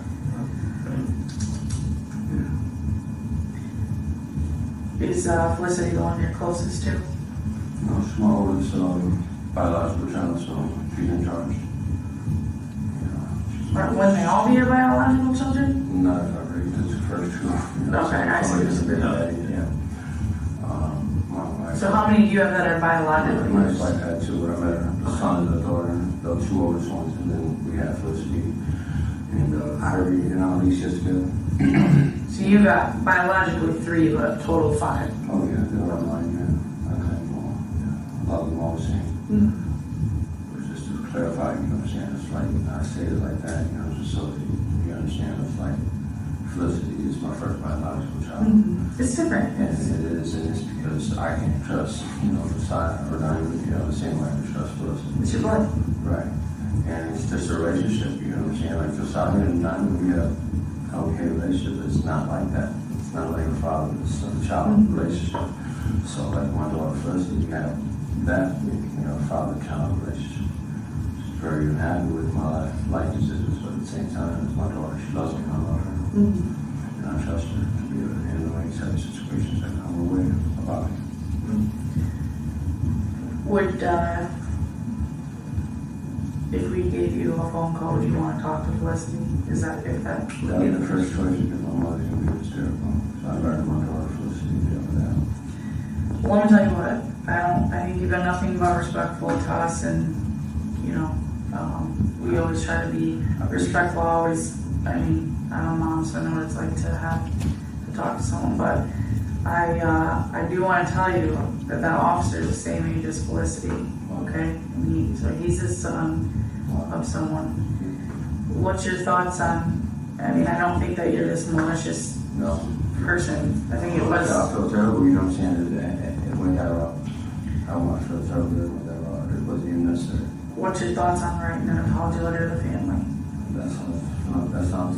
Is that something you'd be willing to do? That sounds Because like, to me, that seems like. that's the best I can do, honestly. You know what I'm saying? You know, what else can I do? I think it's. Nothing I can do can fix that situation. You know what I'm saying? That's fucking ugly. You know what I mean? It really is.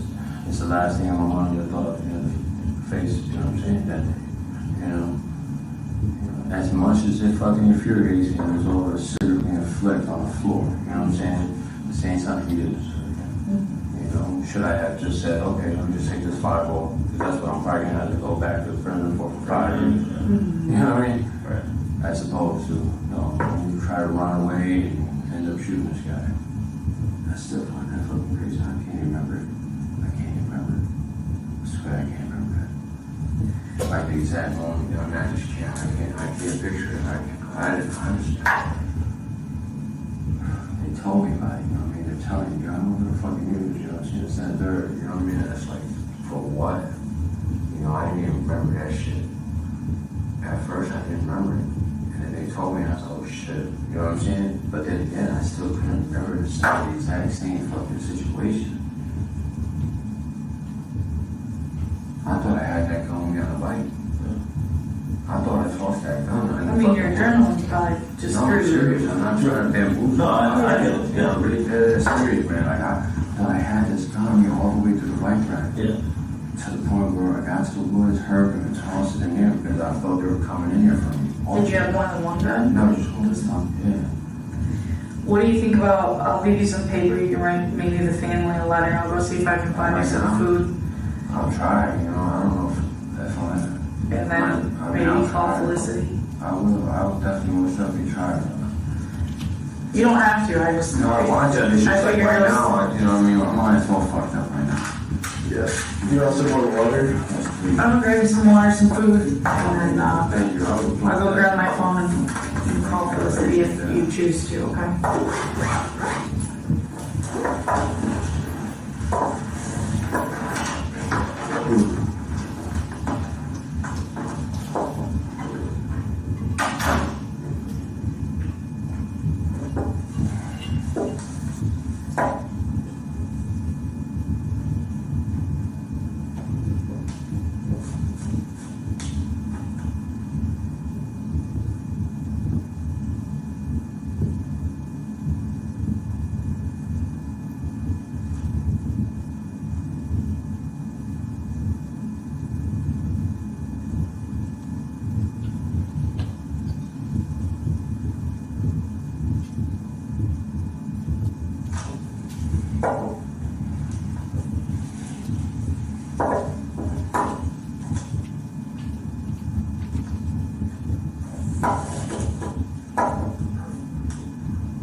Sergeant Ellsworth, I have what's been marked as People's Proposed Exhibit 144 and 17. Thank you. I may approach. Yes. At this point in the video, what have you allowed the defendant to do while in custody? I just asked that if he was willing to write the family an apology letter for murdering Officer Said, and he agreed. Told him he didn't have to, and then I stepped out. At this point, we went to go grab him food and drink while he was writing the letter. People's 144. Can you tell me what I'm handing you? This is the apology letter that he wrote to the family. Is it the original? Yes. And was it put on evidence with the Michigan State Police? Yes, it was. I would move to admit People's 144. Without objection. 144 is admitted. People's proposed 17. Is this a copy of the original? Yes, it is. I would move to admit People's 17. Any objection? No. 17 is admitted. Thank you. Can you read the letter word for word into the record? Sure. Words will never be enough to express the pain I feel for taking the life of your loved one. No excuses. I am a hot mess and I need help. I hope your family and friends are able to forgive me one day. I don't feel like I deserve it. Love and blessings to you all. Thank you. Continuing to play where I left off at 57 minutes and 34 seconds.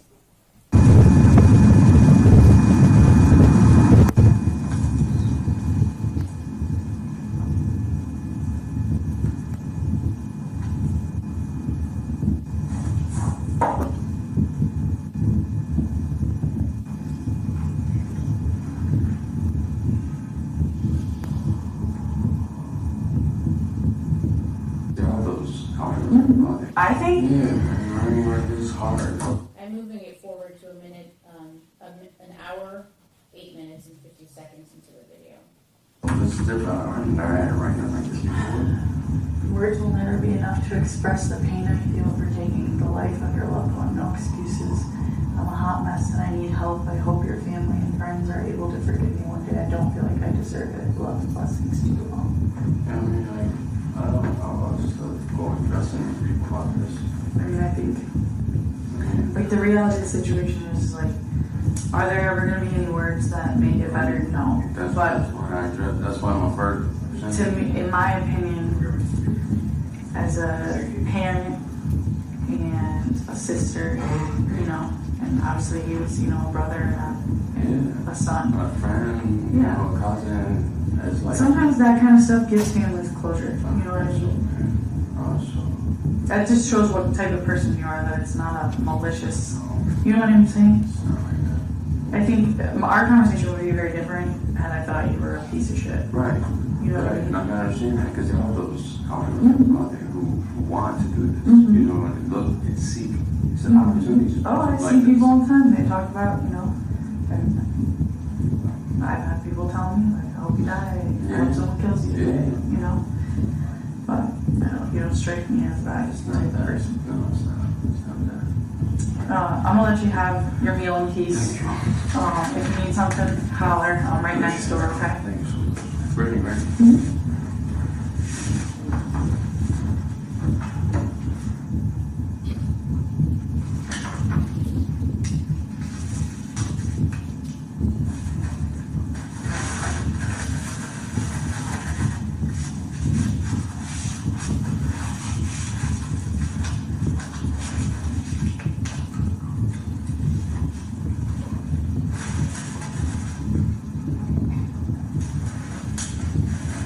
At this point in the video, at an hour, 10 minutes and 51 seconds, you had given him a slice of pizza, correct? Yes.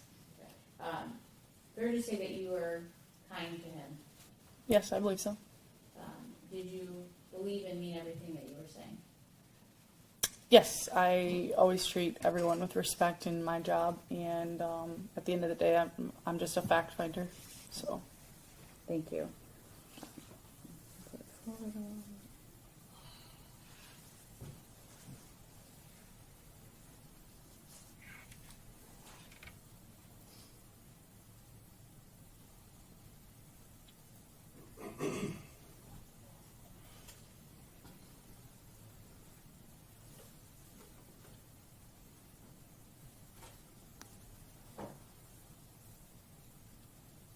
for the record, playing it at an hour, 19 minutes, and 21 seconds into the video.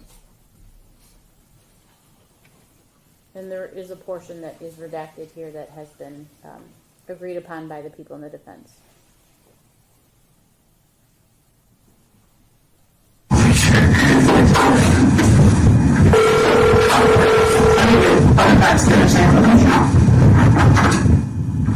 Hello? Felicity? Yeah. Can you hear me? Yeah, I can hear you. Alright, they called me. I'm over here at the police station right now. Yeah, what are you saying? Yeah, I bet. You're okay?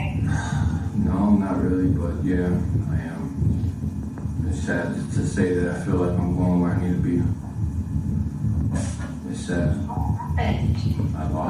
Just lost my mind. I was leaving the hotel with this girl, and he was across the street from us where the car wash, taking a break to drink some Gatorade and stuff, and to think about our next game plan, you know, about how we're gonna go this way or that way, right? And I finished smoking my cigarette. As I finished smoking my cigarette, I flicked it, you know what I mean, on the floor. And that's when he comes after us, you know, like just pulled up on us real hard, you know, not with the siren on, but with the light bulbs flashing. And he says, "What are you doing, littering in my city," or something like that. And he says, "Pick up that cigarette."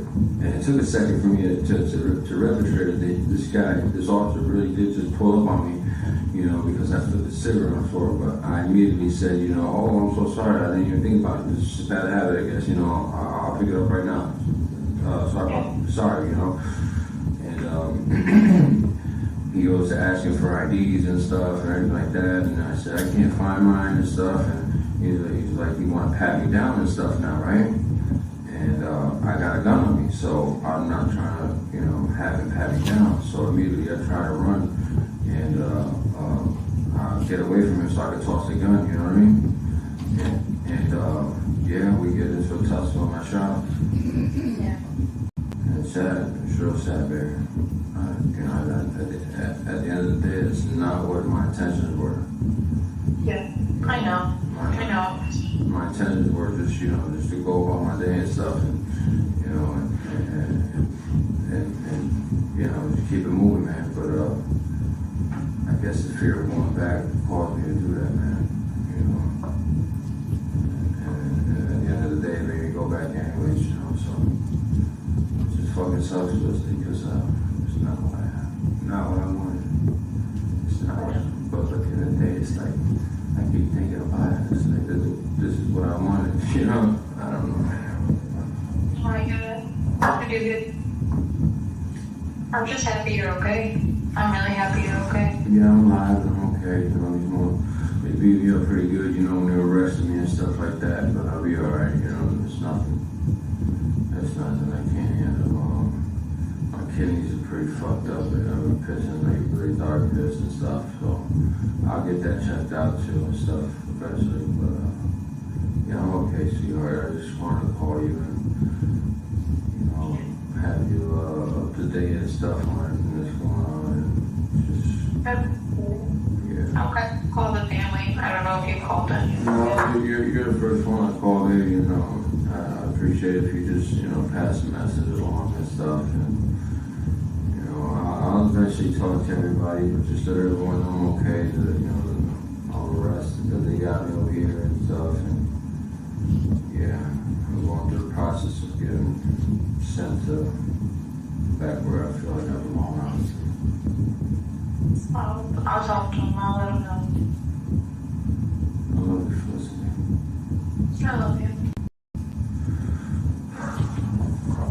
Everybody okay? Yeah. Right, so. Grandma's upset, you know, of course, and the girls are doing okay though. They're at mom's right now. I think they can come over later to sleep over, but I'm not too sure. Yeah. I feel like that's a fucking family. What did you say? I feel like that's a fucking family. It's okay, Dad. I mean, that's it, though. just took this man's life. You know what I'm saying? It's like, what the fuck is wrong, you know? Just so I want to go back to prison. Like, that's really gonna be the result of that. You know what I mean? I'm thinking about it, it's like, what the fuck was I thinking? I wasn't thinking. I got problems, man. I got fucking major problems. You know? And I'm hoping I can get the help that I need. You know? I'm hoping you get too. Here you will.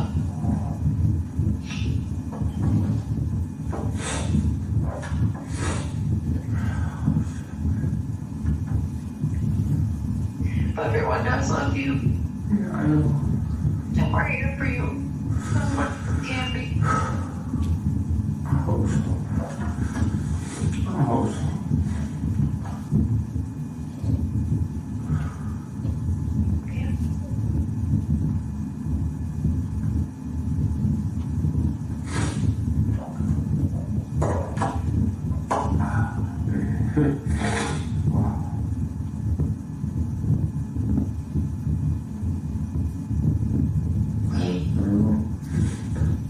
She was nice enough to let me use the phone, you know, and I told him that you're in charge, you know what I'm saying? That you're the one to have as an emergency contact, because I feel like messages can get to the rest of the family a lot easier through you than my mother, you know what I'm saying? And Jessica really isn't like, you know, feeling me to the point where I can't trust her to relay the messages that come in situations like this or anything like that.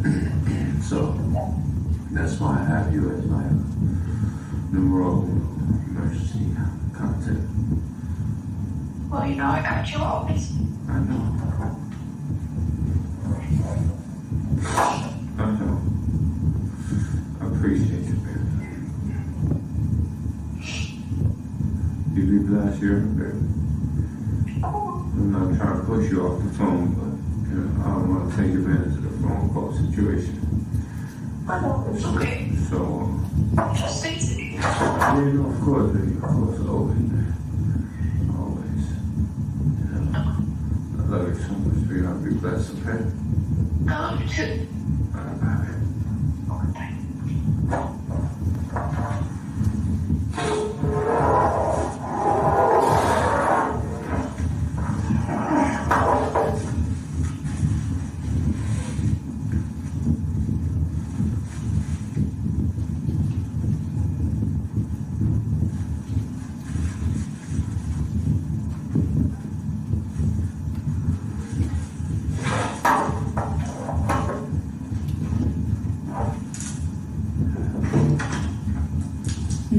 You most of it.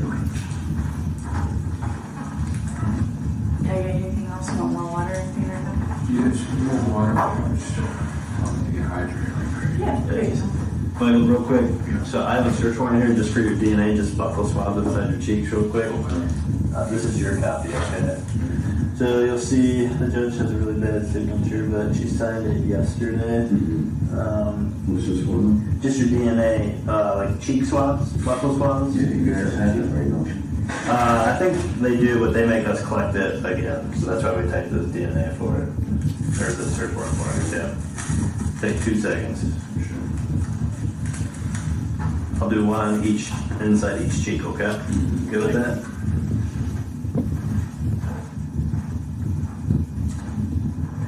Alright, almost done.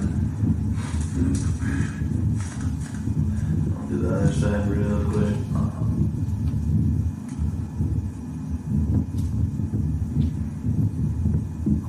Thank you, sir.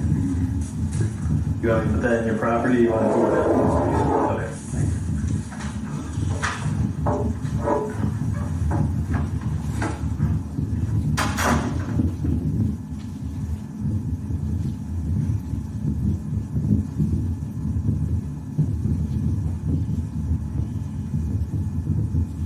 Stopping the video at 1 hour and 29 minutes. I have what's been marked as People's Proposed 143. Can you tell me what I'm handing you? These would be the 2 DNA buccal swabs from Michael Lopez that you just observed on video, that Detective Sergeant Hartman swabbed his mouth with. People would move to admit People's Proposed 143. Without objection. 143 is admitted. Thank you. And this was placed on evidence with Michigan State Police, correct? Yes. Playing it again at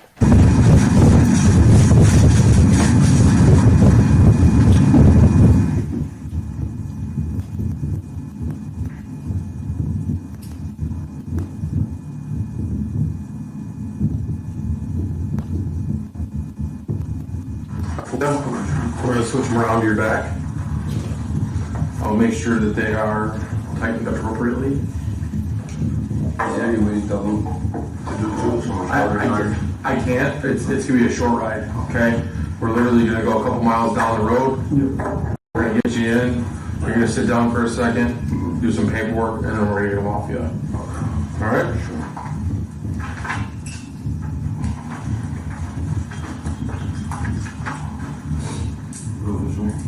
Yeah, just stay right here then. All right, go ahead and turn around, face away from me.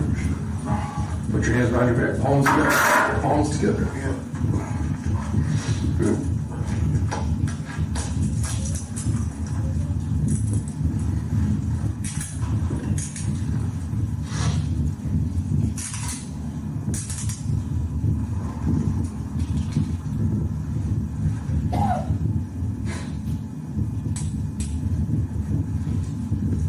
Relax and drop them.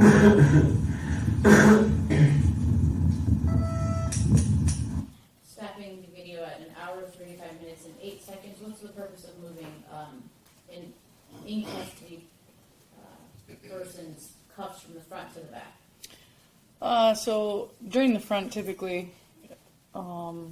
it's just for an interview purpose. It's more comfortable, obviously, for them than obviously sitting like that.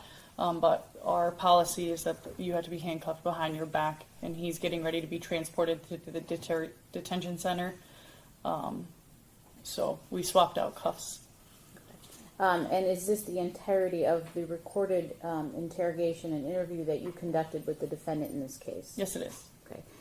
Now, within the interrogation, I believe it was Sergeant Hartman who asked about the armed robbery that took place at the Lincoln Park the day before the homicide at an AutoZone, correct? Yes. Were you able to verify whether or not any items taken from that AutoZone were located in the defendant's belonging at the homicide scene? Yes, when I contacted, I believe it was Lincoln Park, they identified the different items that they were missing, and then during the search of the backpack that we were recovered that day during the arrest, there were several items that I placed into property.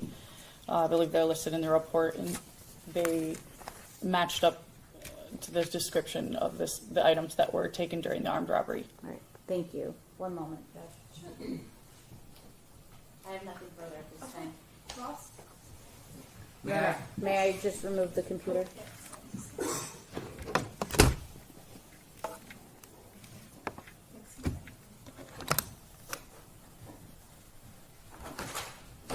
Good afternoon. Good afternoon, sir. You're Detective Sergeant Ellsworth, is that correct? Yes, sir. Okay. Been at this interrogating persons for quite some time? Yes, sir. All right. And how many years exactly, or about? I've been employed for about almost 10 years. All right. You've investigated and interrogated many persons, have you not? Yes, I have, sir. And interrogation is really a practice and instructed upon technique in police work. Wouldn't you agree with that? I believe everybody has their own technique of how they interview people. Okay, and you have yours. Correct. And you've done it over a period of time. Yes. And we saw you do that in this video. Is that correct? Yes, sir. All right. The room was not quite ready for you to usher Mr. Lopez into that interrogation room. Isn't that correct? I guess I'm not understanding Well, there was a what you're period asking. of time while Mr. Lopez was in a hallway before he was ushered into that room. Yes. And that was because you were trying to get the room ready, or the room readied, not necessarily by you, but set up so that it would be the proper setting. Isn't that correct? Yes, it takes about just a few minutes. We set the chairs in there, had to turn the interview portion on where you just click a button, and then he was escorted down the hallway into the room. Okay. There would be seats outside of the interrogation room where you might sit down before the room would be ready? No, he was in a holding cell. Okay. Was there all eyes on Mr. Lopez all during the time that he was in that building? He's in a holding cell. He's on video at all times. The video is displayed in our headquarters so that anyone that's sitting there can observe him. So he was never seated in the hallway, is that correct? No, Before there's no seats in the hallway, sir. I see. Okay, did you see any video of someone coming up to and speaking with Mr. Lopez, say in a confidential, whispering type way? Did you ever see anything like that? I don't recall any video, sir. I was getting the room ready. Did Mr. Lopez tell you anything about a person who might have or did talk to him in a confidential manner some way before he came into the interrogation room? No, we first had our conversation. When he went in there, he went into a holding cell directly after we had gotten back from the hospital. He sat down, told him, "I'll be with you in just a minute." Typically, we'll ask them if they want to use the bathroom or anything like that. I left. I went to go get the room set up, and then we walked back. He and I walked back into the interview room. Okay. Was there any period of time in which he may have expressed to you that some person had talked to him in the interim? I don't recall, sir. Everything that his interaction with me is all on video right there. Okay.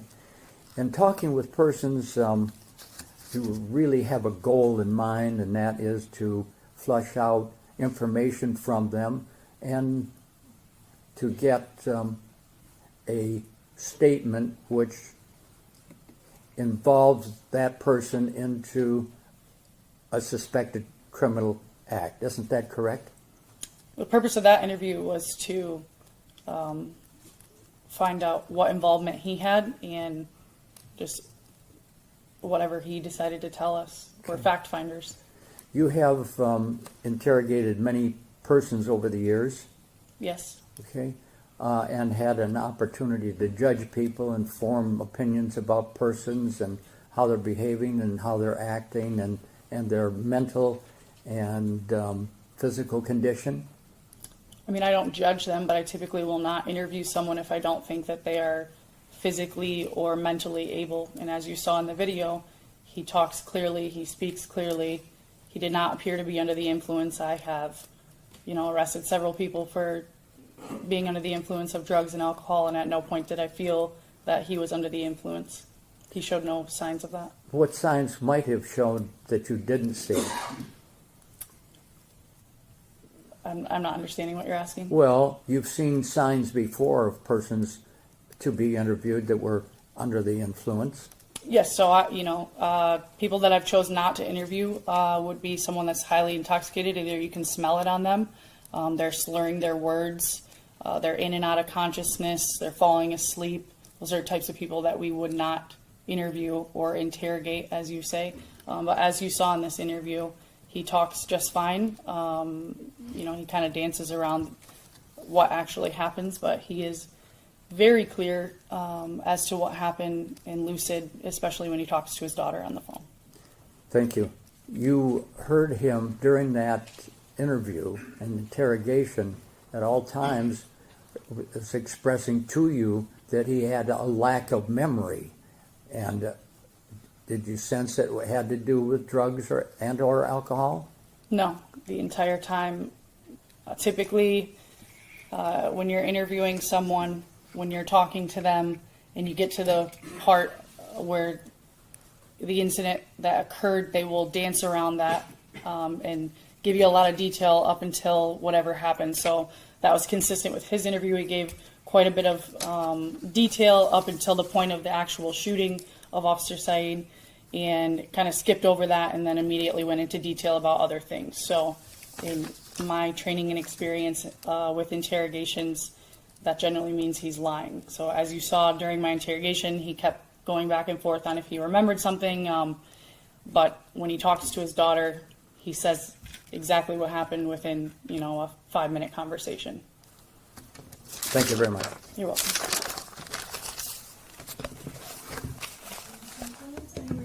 No, Your Honor. You can step down. Thank you. You are excused.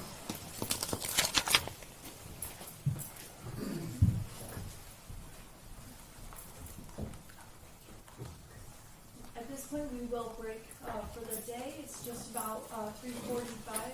I want to thank you all for your jury service this week. We really appreciate the attention and your patience during some of our unexpected delays. We really appreciate it. I hope everyone has a really great weekend. We'll see you on Monday at 9 a.m. downstairs in the jury room. All right, for the jury.